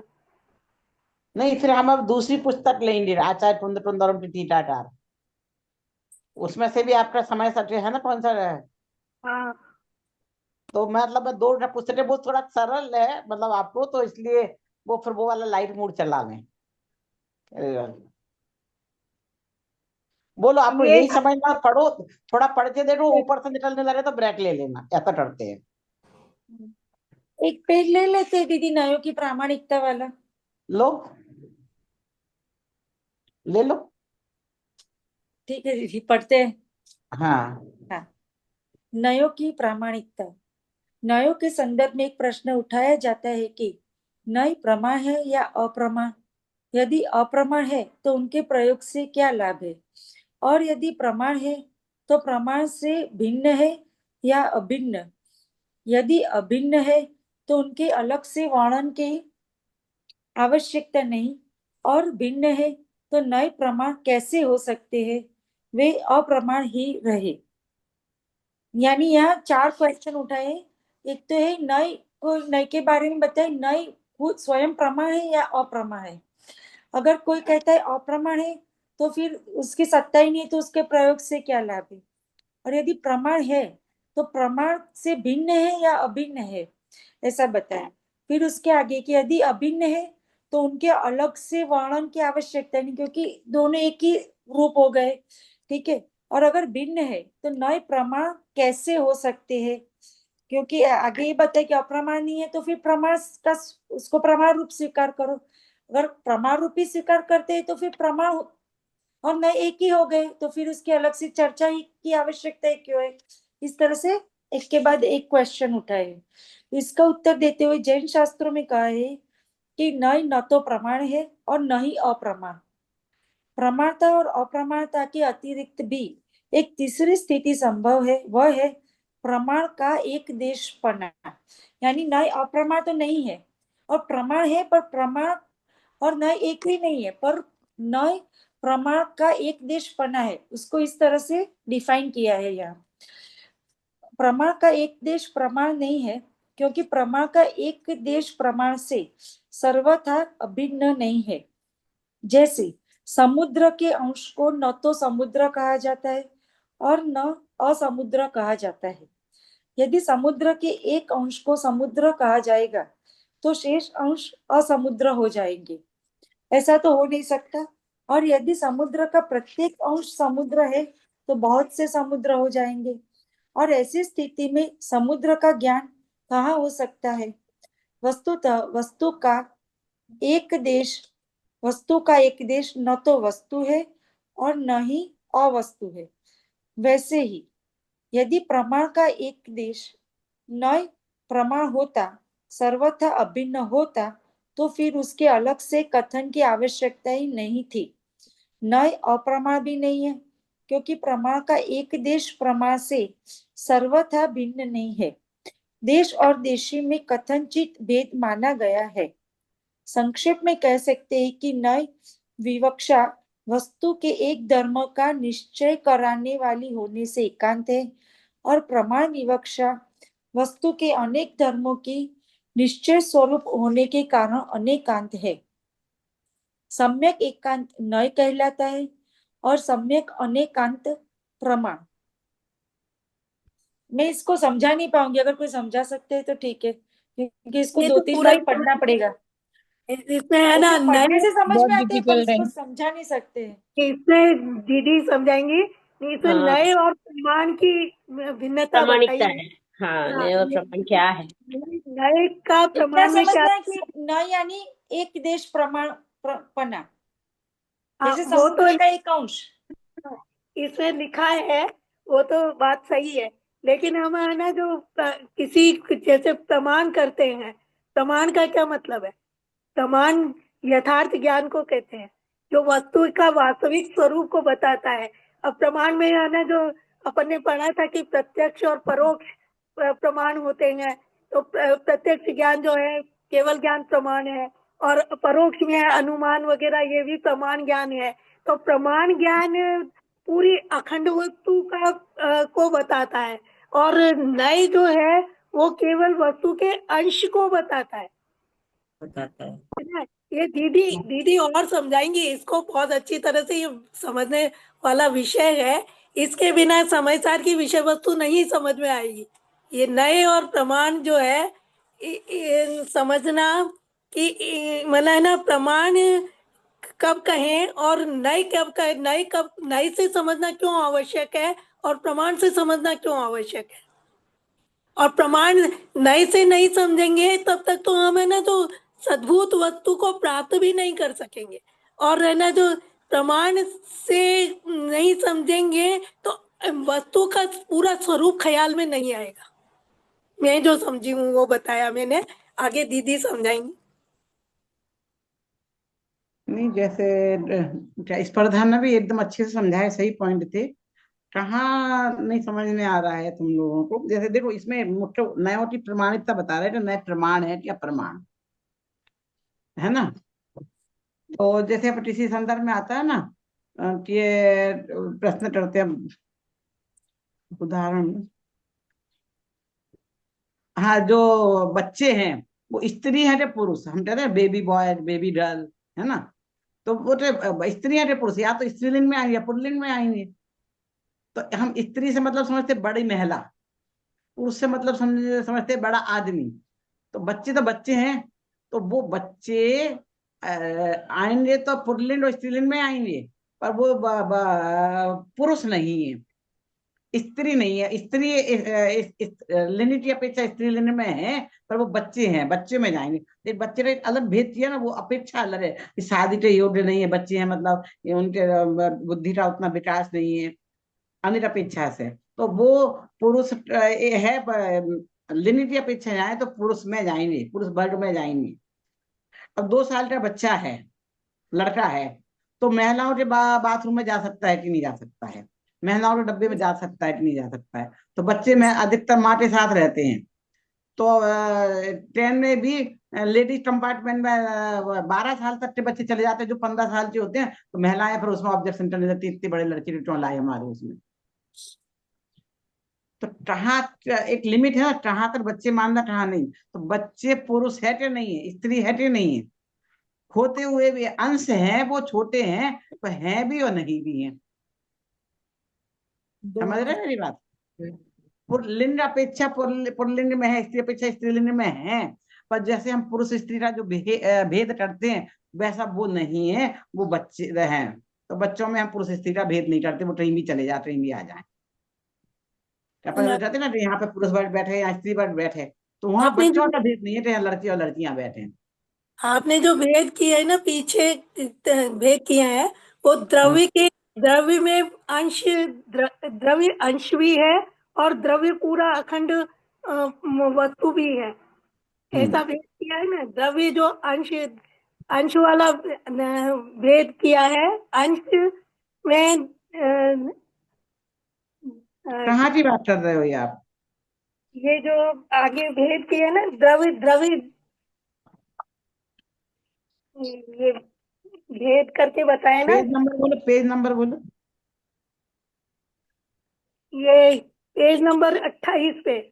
वो मत लो अभी, वहां मत छेड़ो। 28 अभी तीसरा पढ़ रहे, तीसरे पे जाओ, कंफ्यूज हो जाएंगे सब भेद। हाँ नहीं, मतलब द्रव्य को अंशी से समझने के हिसाब से, प्रमाण के हाँ हिसाब से नहीं, समझ। हाँ नहीं, अभी वो उधर नहीं जा रहे, समुद्र के अंश से ही समझो, उसमें नहीं। कौन में बहुत कठिन विषय है, एकदम से समझ में नहीं आएगा यहाँ लाएंगे तो, यहाँ कंफ्यूज जाएंगे। तो ये बता रहे प्रमाण और नए, देखो यदि भेद नहीं होता तो नाम क्यों बोलते? हाँ जैसे कि दोनों एक ही है, जैसे एक व्यक्ति के 2 नाम होते हैं ना, श्री कृष्ण के 2 नाम मिलते हैं, मुरारी, कंसारी, तो वो अपेक्षा से है। तो वो एक ही व्यक्ति के 2 नाम है ना, 2 व्यक्ति नहीं है वो, पर अपेक्षा जो दी है वहां पे। तो हमने बोला कि बलदेव, तो वो 2 व्यक्ति हैं, श्री कृष्ण अलग है, बलदेव अलग है। पद है पद। हाँ समझ रहे, उनका नाम भी बलदेव ही था ना, उनके बलराम था शायद, है ना। तो हाँ ये इसमें ऐसे कह रहे हैं कि यदि हम 2 भेद कर रहे हैं तो 2 चीजें हैं, नहीं तो हम 2 कैसे भेद नहीं किया, तो अब एक ही चीज हो रही ना। नए और प्रमाण 2 नाम दे, तो नए अलग है और प्रमाण अलग है। यदि इन दोनों में भेद नहीं है तो फिर अब नए दो, हम दो कैसे बोलेंगे, एक ही बोलेंगे ना। सही है। अभी देखो मैं कहाँ तक ध्यान, स्पर्धा आदिति, तुम 2 हो तो 1 हो, नाम 2 है तो 2 पर्सन हो। और मैं दोनों में कंफ्यूज हो जाती हूँ, तो मैं क्या बोली, तुम हो तो 2 मैं मान के चल रही हूँ, पर आवाज सुन के कभी मेरे को लगता है अदिति है या स्पर्धा है, भूल मैं मिसमैच करती हूँ। तो यदि 2 एक होंगे तो 2 कहने की जरूरत क्या रहेगी फिर मानो ना 1 होंगे तो भेद कैसे करोगे? अदिति तुम्हारे दूसरा नाम हो, मैं दिति बोलूं तो तुम समझ जाओगे दिति और कोई नहीं है, अदिति के लिए दिति बोल रहा है मेरे लिए। तो 1 तो 2 नहीं हो रहा है ना, प्रमाण अलग हो नया अलग हो, समुद्र समुद्र का अंश अलग हो, तो 2 जी भिन्न भिन्न वस्तुएं हो जाएंगी ना। नहीं, उसी प्रमाण एकदम भिन्न भी नहीं है और एकदम अभिन्न भी नहीं है। एक नए प्रमाण से एकदम भिन्न, कथनचित भिन्न, कथनचित अभिन्न है। पूरा अभिन्न हो रहा तो 2 कह ही नहीं सकते, जैसे आत्मा और जीव एक ही बात हो रही ना, आत्मा जीव वो पर्यायवाची शब्द हो रहे ना, वो तो दो वस्तुएं थोड़ी नहीं। समझ में आ रहा है क्या कह रहे हैं इसमें? देखो ये कह रहे हैं, देखो पढ़ो आप पेज नंबर 3 पर, नए प्रमाण है या अप्रमाण। यदि अप्रमाण है तो उसका प्रयोग से क्या लाभ है, प्रमाणित नहीं है तो। और यदि हमारी जो क्लास हो रही है ये लाइव है कि नहीं है लाइव, तो आजकल एक और दूसरा नाम हो जाए physical. Live online live class है, फिजिकल नहीं है। तो फिजिकल और लाइव में अंतर तो है ना। तो ये फिजिकल है या लाइव है, ये बताओ आप। लाइव में भी ऐसे चेहरे मोहरे दिखते हैं, फिजिकल में भी ऐसे दिखते हैं। अंतर क्या हुआ? फिजिकली कह दो ना इसे आप। नहीं, इसे फिजिकल क्लास नहीं बोल सकते हैं। नहीं बोल कुछ तो अंतर है ना फिजिकल और लाइफ का। क्या अंतर बताओ? इसमें तो आप लोग एक्सपर्ट हो, कौन बताएगा? फिजिकल में तो दीदी एक वहीं साथ प्रेजेंट घूम होना सकते जरूरी है। हैं, हाथ लगा फिजिकल सकते वहीं हैं। प्रेजेंट होना जरूरी है, एक स्थान पे सबका। हाँ, फिजिकल में एक ही स्थान पे एकत्रित होना जरूरी है, लाइव में हम अपने अपने घर में बैठे हुए हैं, सब इकट्ठे जुड़े हुए हैं। जुड़े हुए हैं, है ना? तो फिजिकल एक तो ये अंतर आ गया। तो प्रथनचित भेद भी है, प्रथनचित अभेद है। चेहरे देखने की अपेक्षा से तो अभेद है। जी लाइफ में भी चेहरे दिखते हैं और यहाँ पे भी चेहरे दिखते हैं, जी दीदी। हैं? लेकिन क्या क्या अंतर? यहाँ पे आपने ऑन कर दिया और आप इधर उधर चले जाते हो, पता भी नहीं चलता है, बोलते नहीं है। थोड़ा सा वो जी चीज, जो चीज है और उपस्थिति अनुपस्थिति की जो उस चीज जो है, बटन दबाए से हमारा सिग्नल चला गया तो हम चले रहे, डाउन डाउन हो रहे, वहां तो 1 घंटा पूरी क्लास नहीं रहती, डिस्टर्बेंस नहीं रहता है। तो फिजिकल और लाइव में जो अंतर है, वो ही अंतर प्रमाण में है। प्रमाण सर्व सारे वस्तु को देख लेता है। अब इसमें तथनचित अंतर भी है, तथनचित नहीं भी है। मतलब उसका ये रिप्रेजेंट तो कर रहा है, फिजिकल का रिप्रेजेंटेटिव तो है, पर फिर भी फिजिकल में जो मजा आता है वो इसमें तो उतना तो नहीं आता ना। तो पहले तो जैसे लोग फिजिकल क्लास वाले ऑनलाइन क्लास में आते ही नहीं थे। अब live, video live, audio live, audio, दोनों में अंतर है, बहुत अंतर है। वीडियो में जितनी ज्यादा गहराई से समझ आता है, हम फेस टू फेस नजर आ रहा है। ऑडियो में सिर्फ आवाज आ रही है, तो उपयोग यहाँ वहां चला जाता है। जी दीदी। सही है। पर इसमें मेरे बोलने में क्या अंतर है? मैं वीडियो में बोलूं, ऑडियो बोलूं, तो बोल तो वैसे का वैसा रही हूँ ना। दीदी एक्सप्रेशंस भी दिखाई देते हैं ना, उससे आदमी जुड़ जाता है एक्सप्रेशंस हाँ, से। तो प्रमाण होने में ऐसा ही अंतर है। जी दीदी। प्रमाण वीडियो लाइव में आप ओवरऑल देख रहे हैं संपूर्ण रूप से, और वो एक्सप्रेशन ओवरऑल, उससे भी आपको समझ में आ रहा है, मेरे हाथ रिएक्शन, पैर रिएक्शन। अब उसमें ऐसे बताएं तो नहीं समझ में आएगा। चलो एक अच्छा, एक बहुत अच्छा उदाहरण ख्याल में आया। पहले आकाशवाणी चलती थी, ट्रांजिस्टर टीवी। तो ट्रांजिस्टर पे जो प्ले आते हैं और टीवी में प्ले देखते हो, फर्क है ना। यहाँ पे तो ठास दिया वो अब ठासने की आवाज आ रही है, फिर वो कर रहे हैं, फिर बोल रहे हैं, फिर पदचाप की आवाज आ रही है। तो उस हर चीज वहां पे बोल के समझानी पड़ती थी। यहाँ पर हम तो इसलिए दृश्य काव्य से, श्रव्य काव्य से दृश्य काव्य ज्यादा प्रभावी होता है ना? बराबर। तो ये कह रहे हैं, नए एक देश है, तो प्रमाण नहीं है, पर प्रमाण का अंश है वो, कथनचित है, एक देश है। ऐसे मिलकर चीजें हो जाएंगी, पर उससे भी हमारे अंदर प्ले की संतुष्टि तो होती है। पहले सुनकर हम प्ले का आनंद लेते थे, अब देखकर आनंद लेते हैं। तो प्रमाण नए प्रमाण नहीं है, प्रमाण का इतना भिन्न है ना अभिन्न है। कथनचित भिन्न है, प्रदर्शित अभिन्न है, ये बात वो। और इसमें समुद्री लहरों का उदाहरण देके से समझाया है। समुद्र के अंश को समुद्र नहीं कह सकते, नए अंश है। इसलिए अभी अपन ने जो उदाहरण दिए हैं सारे लिखे क्यों नहीं? इसलिए यहाँ पे हाव भाव से जो चीज समझ में आती है ना दिखाने से, और वो एक देश लागू है, तो आपने कुछ आपको डाउट हो रहा तो तुरंत क्लियर कर दूंगी। अंश वाला, अंश तो प्रमाण का अंश और एक देश, तो यहाँ पर अंश अंशी वाला लिया है, जो कह रहे थे ना अंश अंशी से समझाओ आप। समुद्र का अंश अंशी है, इसलिए समुद्र का उदाहरण यहाँ लिया। लिखने में हर चीज उतना नहीं आ पाती जो एक्सप्रेशन में होती है चीजें, तो चीज समझती है। तो क्या वस्तु का एक देश पूरी वस्तु नहीं है ना, अवस्तु भी नहीं है, अवस्तु भी नहीं कह सकते हैं। बच्चे हैं वो बच्चे हैं, पुरुष में आ जाएंगे, लड़के हैं लड़की हैं, पर पुरुष पे जो इफेक्ट है, पुरुष वर्ग यहाँ जाए, स्त्री वर्ग यहाँ जाए, जिसके लिए हम दो को भिन्न भिन्न जलाते हैं, वो चीज का इफेक्ट उधर नहीं है। इसलिए वो बच्चे तो स्त्रियों में भी चले जाते हैं, पुरुष में भी चले जाते हैं, दोनों कहीं भी चले जाए। लड़की लड़का पुरुष में जाके बैठ जाए, लड़का को स्त्रियों में आ जाए, तो किसी को कोई ऑब्जेक्शन नहीं होता है। तो लड़कपन है उनमें, लड़कापन नहीं है, युवापन नहीं है। तो युवापन का जो दोष है वो नहीं आता है महिलाओं के साथ जाने में। समझ में आया? तो ये कह रहे हैं नए अप्रमाण भी नहीं है, और प्रमाण का एक देश प्रमाण से सर्वथा भिन्न भी नहीं है। और देश और देशी में कथनचित भेद होता है और कथनचित अभेद होता है। कथनचित भेद माना गया, इसलिए दो कहा गया है। अभेद हो रहा तो दो कहने की जरूरत ही नहीं है। मैं कहूँ अदिति तुम भी आना, अदिति तुम भी आना, मैंने 2 जन को बुलाया, तब 2 जन का खाना बनाऊं। नहीं, मैं 2 नहीं हूँ, अदिति तो ही, अदिति शॉर्ट फॉर्म में कह रहे हैं। खाना आप एक ही बनाना। ठाणे से हमें जल्दी समझ में आती ठाणे की भाषा। हम एक व्यक्ति को दो नाम से पुकारते हैं, तो ठाणे पे बुलाते हैं तो सबके सामने अलग नाम से पुकारते हैं, वैसे शॉर्ट नाम से पुकारते हैं। तो ठाना तो वो 2 रोटी खाता, 2 रोटी बनाई लेते, 2 नाम से पुकारता 4 रोटी नहीं खा लेगा वो। तो ये एक देश है, देशी है, अंश है, वो अंशी नहीं है, पूर्ण द्रव्य नहीं है, प्रमाण नहीं है उसका, एक देश है, इसलिए प्रमाण है वो। इस प्रकार हम देखते हैं प्रमाण नय नहीं हो सकता क्योंकि उसका विषय अनेकांत है, और नय प्रमाण ना नय प्रमाण हो सकता क्योंकि उसका विषय एकांत है। नय का विषय एकांत है, एक वस्तु का करता है, प्रमाण का विषय अनेकांत है, अनेक वस्तुओं को बताता है। अब उसी बात को निष्कर्ष में एक बार फिर से रिपीट की गई जो अभी तक की बात है संक्षेप में।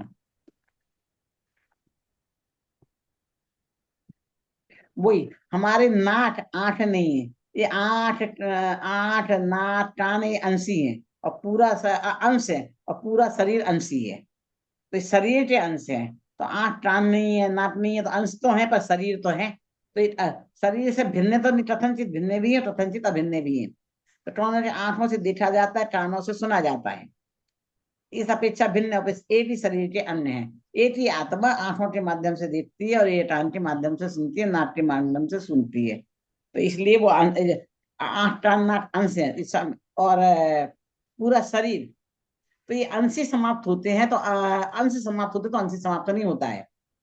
तो इसमें मुख्य मूल अंश है, जैसे समाप्त होने से समाप्त हो जाए। एक आंख खत्म हो जाए तो हम मर जाएंगे, दूसरी आंख चली जाए, सुनना बंद हो जाए तो नहीं जाते।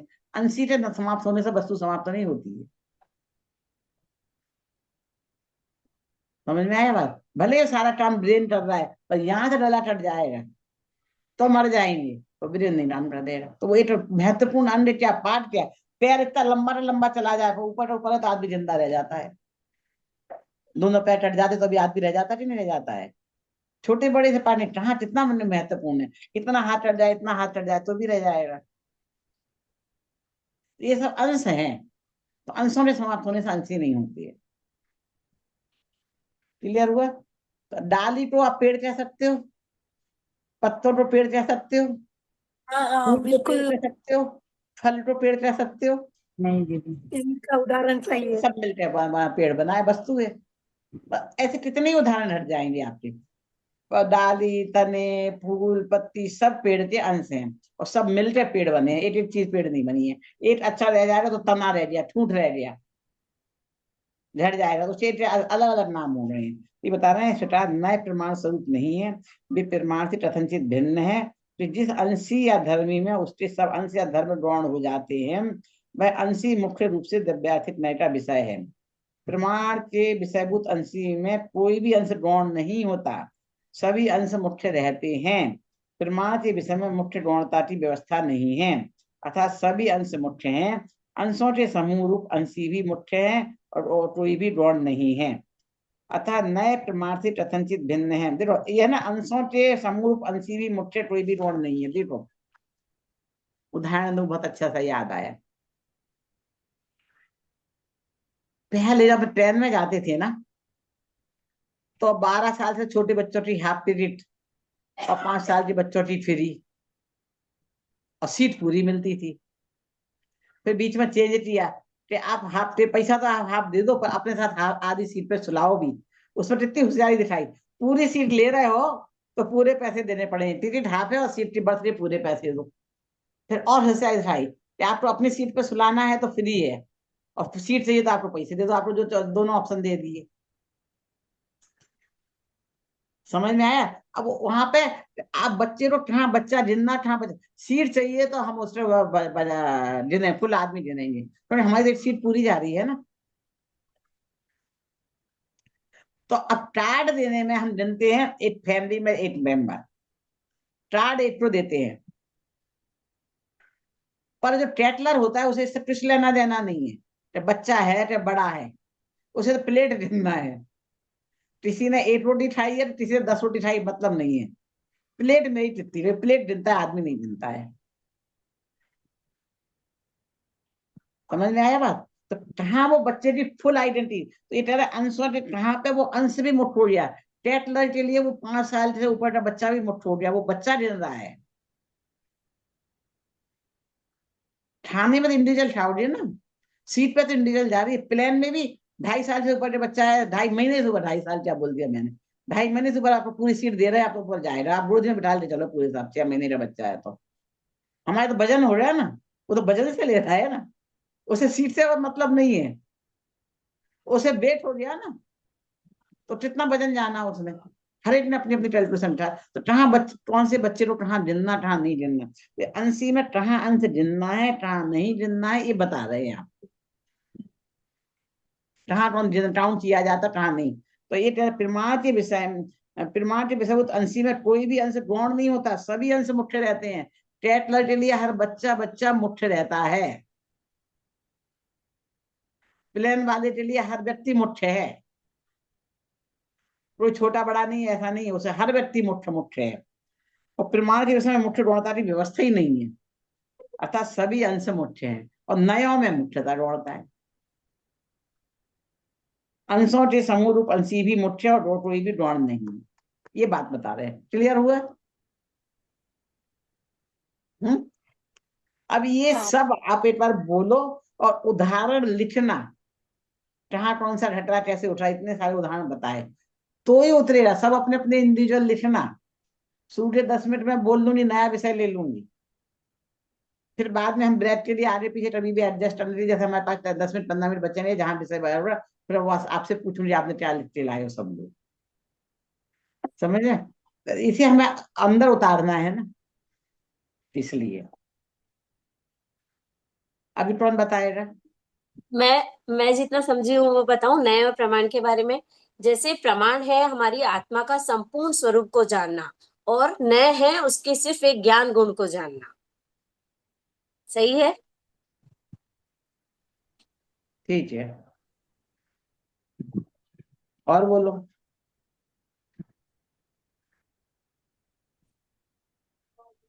तो दीदी इस हिसाब से तो फिर द्रव्यार्थिक नए में और फिर प्रमाण में क्या फर्क हुआ?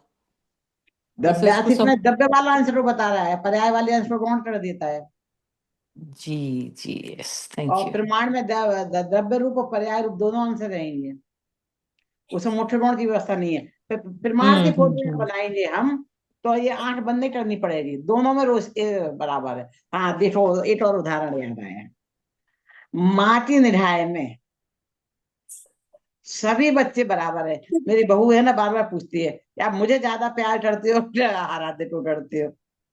मैंने कहती हूँ या तो प्यार होता है या प्यार नहीं होता है, कम ज्यादा नहीं होता है, जब जिसे होता है तो 100% होता है, इसमें कम ज्यादा की गिनती नहीं होती है, या तो होगा या नहीं होगा, है ना। तो वस्तु प्रमाण में वस्तु माँ के लिए अपने सारे बच्चे बराबर है, हर एक को 100% करती है, लेकिन जीत उसके जाती है जिससे शादी हो रही है।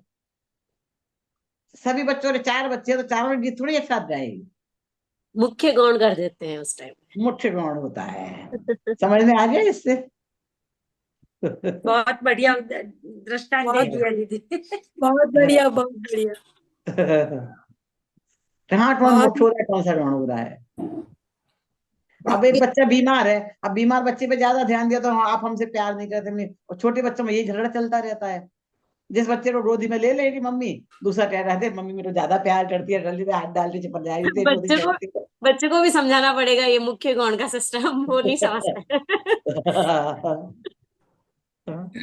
दीदी एक एग्जाम्पल बताऊं मैं, जो मुझे थोड़ा सा आया, बट ये भी मैंने एक बार सुना ही था कि जैसे जब हम मतलब कोई चीज समझते हैं तो वो कहते हैं नय, और जब हम समझ जाते हैं उसे कहते हैं प्रमाण। नहीं, एकदम से ऐसे नहीं बोल सकते हैं, उसमें ऐसे बोलती हूँ कि जैसे मुझे समझना है कि आपने मुझे एक घर दिखाया आपका, हम घर देखने जाते हैं तो कैसा है, अच्छा है, कैसे देखा, तो सब देख लिया, निराय डाल दिया, बस छोड़ दिया, हॉल देख लिया, अच्छा है, फिर नहीं नहीं नहीं, फिर आप डिटेल में पूछते हो, तो भाई आप उद्देश्य बताओ किस लिए, मतलब समझने के लिए तो प्रमाण से वस्तु समझी जाती है, तो बोलने में नहीं आएगा। तो मुझे कुछ, मैंने देखो, मुझे तो आपने नया घर लिया, यहाँ पे पूछा कैसा, तो मैंने अच्छा कह दिया, कुछ दिमाग मिला के माइंड सेट है, किसी ने कोई चीज ले लिया तो उसकी बुराई नहीं करनी, हाँ, अच्छा अच्छा बोलना, तो आपको भी समझ में आ रहा है। नहीं नहीं नहीं, मैं साड़ी लाई हूँ, मेरा कपड़ा कैसा है, चेंज हो सकती है क्या? नहीं। तो फिर हम असली बात बताते हैं, नो नो चेंज आ गई तो बहुत अच्छी है। हमने ये चेंज हो सकती है मतलब हमें कहीं ना कहीं मुझसे ना समझ में आ रही है। फिर आपने पूछा नहीं चेंज तो नहीं हो सकती है, आप खुद के लिए बहुत अच्छी है, बहुत बढ़िया है, इससे बढ़िया तो मिलेगी नहीं, तो मैं आपको गिफ्ट दे दूं? नहीं नहीं, तुम्हारे ऊपर अच्छी लग रही। हाँ। दैट मीन्स कि हमें वो अपेक्षा आ रही।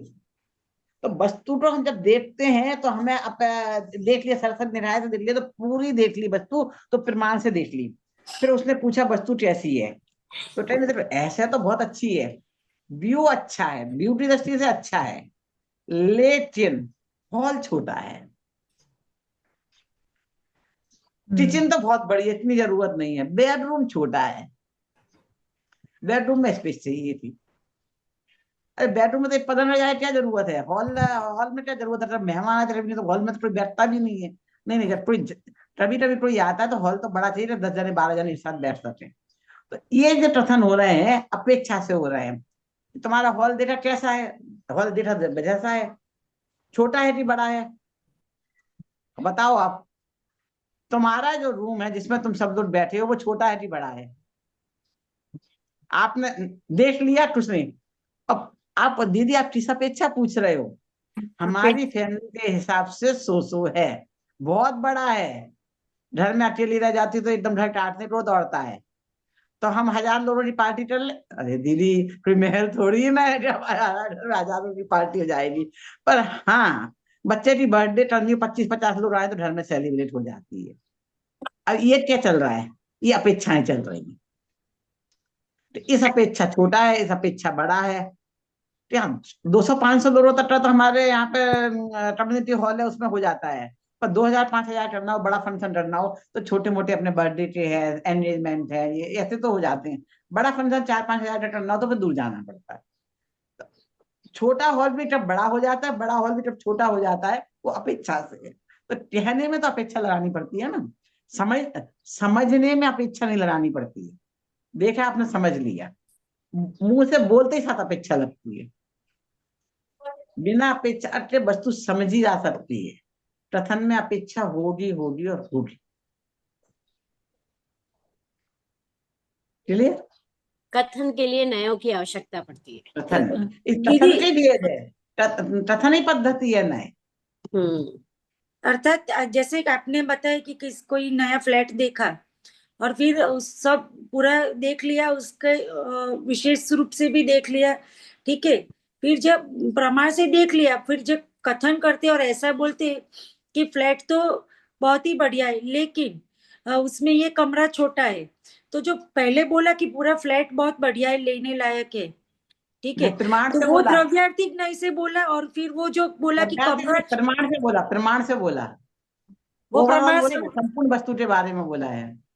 अच्छा, फिर जब हम बोलते कि लेकिन कमरा छोटा है, वो हमने पर्यायवाची नहीं से बोला, हाँ, एक अपेक्षा से, किसी अपेक्षा से बोला। वो क्या सोचता है, मेरे तो चाहे 3 बच्चे हैं और एक कमरे में सोने, मुझे बड़ा बेड चाहिए।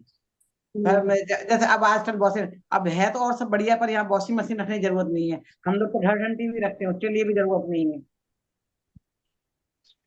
समझ में आया बात? अपेक्षाएं कई हो सकती, मेंटेनेंस की अपेक्षा हो सकती है, रहने की अपेक्षा हो सकती है, परिवार की अपेक्षा हो सकती है। नहीं दीदी, मैं ये पूछना चाहती हूँ कि वो आपने बताया वो सही है कि किसी अपेक्षा से हम कथन करते, प्रमाण से जान लिया और कथन किया, पर जब डिसीजन लेने की बात आती है कि उसको लेना है या नहीं लेना है, वहां रहने जाना है या नहीं जाना है, तब हमें उसके उसके जो हमने जो माइनस पॉइंट देखे थे उसको भी तब गौर करते और उसको पूरा एक्सेप्ट करते, तभी हम डिसीजन ले सकते हैं ना। मैं ये बताना चाहती हूँ। वो डिसीजन लेने की बात अलग है, नयों से तो समझा जाता है कि यार बेडरूम छोटा है, पर ठीक है, पर क्या एक बेडरूम एक्स्ट्रा भी तो है ना, एक छोटा चलता है, एक्स्ट्रा है ना, तो चलता है। पर इस रूम में आ जाएगा सारी चीजें, तो उससे अपेक्षा लगे जब स्वीकार करते हैं ना, कथन में आते हैं नए, तो यहाँ पे और सब चीजें बढ़िया भी ये रखने की जरूरत नहीं है। मतलब बेडरूम अच्छा है, पर जब आप देखो ऐसे सरसरी निराश से देखो, आपको खरीदने के लिए देखो ना, तो बेड कहाँ आएगा, अलमारी कहाँ आएगी, देखो एक बार मैं रही फ्लैट के लिए, तो उन्होंने उसमें बना दिया, अब आजकल लोग फर्नीचर बना के रखते हैं, बेड अलमारी बराबर। पर मेरे को डाउट हो गया, तब भी होशियार है, तो हम भी उससे ज्यादा टर्म होशियार थोड़ी है। तो मैंने कहा देखो बेड उन्होंने क्या किया, थोड़ा सा 5 फुट से भी छोटा बना दिया, और वो लंबाई में भी कम कर दिया। अलमारी भी थोड़ी डली, हैंगर से कपड़े डालो डले ही नहीं, अलमारी बनी तो है, रूम छोटा था, हर चीज छोटी छोटी कर दी। तो यदि 6 फुट से कोई आदमी हो तो सो ही नहीं सकता उस पे। अलमारी में हैंगर से आए रही, बना तो दिया। डाइनिंग टेबल तुमने बना दी फोटो में 6, वो 4 चीजें तो कुर्सी नहीं आ रही है। तो आप फिजिकल देखने क्यों जाते हो, ऊपर देखते हो तो आपको समझ में आ जाता है इसलिए है। पर वो साइज में छोटा पलंग है कि बड़ा पलंग है, अलमारी छोटी है कि बड़ी है, आ तो रही है। तो छोटे छोटे खिलौने के अलमारी है, वो तो नहीं रख दी रही उसमें। फिर आप जो देखते हो ना अलमारी कहाँ रखी जाएगी, विंडो कहाँ है, वो सब बता देंगे, इतना बड़ा रूम है, पर सारे चारों तरफ विंडो ही विंडो, तो पलंग कहाँ रखेंगे हम, अलमारी कहाँ रखेंगे हम। नहीं नहीं ये नहीं जम रहा, ऐसे बहुत अच्छा है भी, और सब अच्छे हैं, पर अलमारी रखने की जगह नहीं है। बेडरूम में एक अलमारी तो चाहिए, 3 तरफ विंडो हो गई है, कहाँ पे जाएंगे, एक दो तो दीवार चाहिए ना, एक जगह अलमारी और जगह बेड हो। विंडो पे बेड तो नहीं चाहिए ना, समझ रहे हैं? स्पर्धा दीदी आपको मुझे सारी चीज मुझे फिट समझ में होती है आया, आपने जो तो क्वेश्चन पूछा। हैं? मैं बताऊं एक बार, स्पर्धा दीदी हाँ ने जो क्वेश्चन पूछा ना, उसको उसको मैं एक बार समझा सकती हूँ। आप बोले ना वो घर लेने के लिए, तो सबसे पहले हम पूरी वस्तु को प्रमाण रूप से देखेंगे, ठीक है। फिर हम उसको पर्यायवाची ज्ञान से देखेंगे, जैसे ये कमरा छोटा है, किसी कहीं पे कुछ चीज अच्छी है कुछ बुरी है, तो वो सब हम डिसीजन कर देंगे। उसके बाद में हम डिसीजन लेंगे, कुछ चीजों को गौण करना पड़ेगा और कुछ मुख्य करना पड़ेगा। फिर हम सामान्य रूप से देखेंगे कि हमको क्या विशेषताएं ज्यादा दिख रही है। अगर हमको विशेषताएं ज्यादा दिखती है तो सामान्य रूप से हम डिसीजन ले लेंगे कि हमको लेना है। तो या फिर हम बहुत ज्यादा खराब चीजें देखेंगे तो ये डिसीजन ले लेंगे कि नहीं लेना है। तो कुछ गौण करके हमें सामान्य पे जाना पड़ेगा, मतलब द्रव्यार्थिक न्याय पे जाना पड़ेगा। हाँ, ये है। नहीं बस मैं दृष्टि वही द्रव्यार्थिक कहना में चाहती थी रखते, अभी से। प्रमाण के हाँ ऊपर प्रमाण की वस्तु को स्वीकार करेंगे, हाँ हाँ यानी दृष्टि द्रव्य नैतिक पर रखते। कथन करते हैं, उस पर स्वीकार ज्ञान में होता है, उसका हाँ स्वीकार करो या अस्वीकार कुछ भी हाँ डिसीजन हाँ, लो, कुछ भी कुछ वो गौण भी करो। ज्ञान में हाँ होता है। तो मैं करो इससे समाज इसको और इस तरह से कोरिलेट करना चाहती थी कि जैसे हम ज्यादातर संसारी लोग संसारी क्या करते हैं कि हम और स्पर्धा आवाज कम आ रही है। दीदी एक मिनट, हाँ आ रही है अब। हाँ अब आ रही है। हाँ जैसे हमें संसार दशा में हम क्या करते हैं, एक मिनट बेटा, तो क्या होता है कि हाँ संसार दशा में हमें क्या होता है कि हम सभी जगह सब सब चीजों को भेद करके देखते हैं। खुद का भी जब निरीक्षण करते हैं तो भेद रूप करते हैं, ठीक है। हम अभेद को ग्रहण नहीं करते। अगर हम इस चीज को समझ जाते हैं तो फिर हमारी ये भेद दृष्टि छूट जाएगी, भले चाहे अच्छी हो या बुरी हो। हम उसमें नहीं अटकेंगे भेद में, और अभेद को ग्रहण कर पाएंगे। इसको जानने से ये फायदा होगा, ये मैं कहना चाहती थी। डिसीजन लेने में भी फायदा होगा, हम नहीं क्योंकि जैसे कठिन तो आखिर तो अपने अभेद कठिन स्वरूप को वही ही है, ग्रहण आखिर करना अभेद है, हमें करके डिसीजन स्वीकृति लेते हैं। उसकी करनी है। हाँ क्योंकि हाँ ये पढ़ने से पहले मुझे हमेशा एक क्वेश्चन बहुत होता था कि जब भी हमारे हमके पहले से ही पढ़ाए जाते कि मैं परमात्मा हूँ, ऐसा ही सीधे बोलती थी। तो मैंने एक बार अपने मंदिर में अपनी आंटी से भी पूछा था, एक बड़े आंटी थे, उनको पूछा, मैंने बोला मुझे तो अभी बहुत कमियां दिख रही है मुझ में, दिख ही रहा है कि राग है, द्वेष है, कषा है। ऐसा किसे बोलते हैं कि परमात्मा ही हूँ? ये तो ऐसी बात हुई कि कोई बीमार है उसको बोल दिया कि तू ऐसा सोच ले कि तू स्वस्थ है। फिर उन्होंने समझाए थे कि दृष्टि के विषय की अपेक्षा से बात की है। और आज जब ये कॉन्सेप्ट समझा तो ये समझ में आया कि किस तरह से हम भेद में अटके नहीं, भेद को जाने सही और अभेद को ग्रहण कैसे करते हैं। यहाँ जहाँ भी अभेद को ग्रहण करने का उपदेश दिया है तो वो क्यों दिया है, वो आज माइंड में क्लियर हुआ है। इसे समझा नहीं पा रही हूँ मैं इतना, हाँ, पर लेकिन आज इसका अच्छा समझ इम्पोर्टेंस में आया समझ है। में आया कि ये पढ़ने से क्या पता चल रहा है हमें ये। हाँ, जैसे तुमने कहा फ्लैट लिया, तो यहाँ पे हमारी कंपल्सरी नीड वाले जो सारा सामान है, वो एक बालकनी बड़ी है तो बालकनी में ये चीज एडजस्ट हो जाएगी, बाथरूम बड़ा है तो ये चीज इधर चली जाएगी, यहाँ पे ये पैसे दे दिया तो यहाँ ये, मतलब आपने जितने बजट है, फ्रिज कहाँ जाएगा, आटा चटनी जा कहाँ जाएगी, घर घंटी आजकल ड्रायर वॉशिंग मशीन, जितने भी आपके बजट है रखने हैं, वो सबकी व्यवस्था है या नहीं है कंपल्सरी। तो नहीं अब है तो एक चीज नहीं आएगी, तो कहीं एडजस्ट हो जाएगी। पर अच्छा नहीं, 2 अलमारी तो आएंगी, 4 नहीं आएंगी तो कोई बात नहीं, अब घर में कपड़े कम कर देंगे हम, परिग्रह कम कर लेंगे। तो ये चीज, क्या चीज कम कर सकते हो? 4 कपड़े रखने की जगह नहीं है तो नहीं चलेगा, 100 कपड़े रखने की जगह नहीं है तो चलो हम 50 रखेंगे, 100 नहीं रखेंगे। कहाँ एडजस्ट है? तो कंपल्सरी नीड तो पूरी होनी चाहिए ना, पर वो जेब में पैसे के हिसाब से। मतलब एक झोपड़पट्टी में भी रहता है तो वो तो 80 पेटी में रह लेता है। आपकी नीड बढ़ रही है, आपको कितना लेना है, 2 बेडरूम के में तो है ही हम, अब तो हमें 4 में जाना है, तो 4 की रिक्वायरमेंट बड़ी हो रही है, अभी थोड़ा स्पेस चाहिए है हमें, तब कम स्पेस में जाना ज्यादा, तो जेब जितनी बोल रही वैसे स्पेस में ले लोगे आप।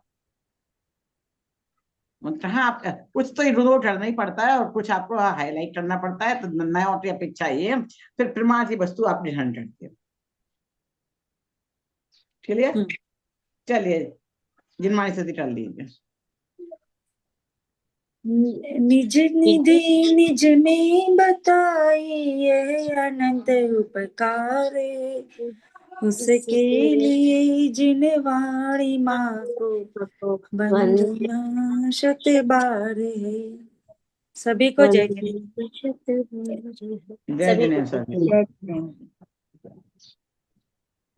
नेक्स्ट क्लास में यही बुक कंटिन्यू होगी, दूसरी जो आप बता रहे हाँ हैं? यही हो रही है, आगे का पढ़ते आना, क्या समझ में नहीं आया ये पूछूंगी, है ना? चलिए, जय जिनेन्द्र सभी को। जय जिनेन्द्र। जय जिनेन्द्र सभी को। जय जिनेन्द्र सभी को। जय जिनेन्द्र।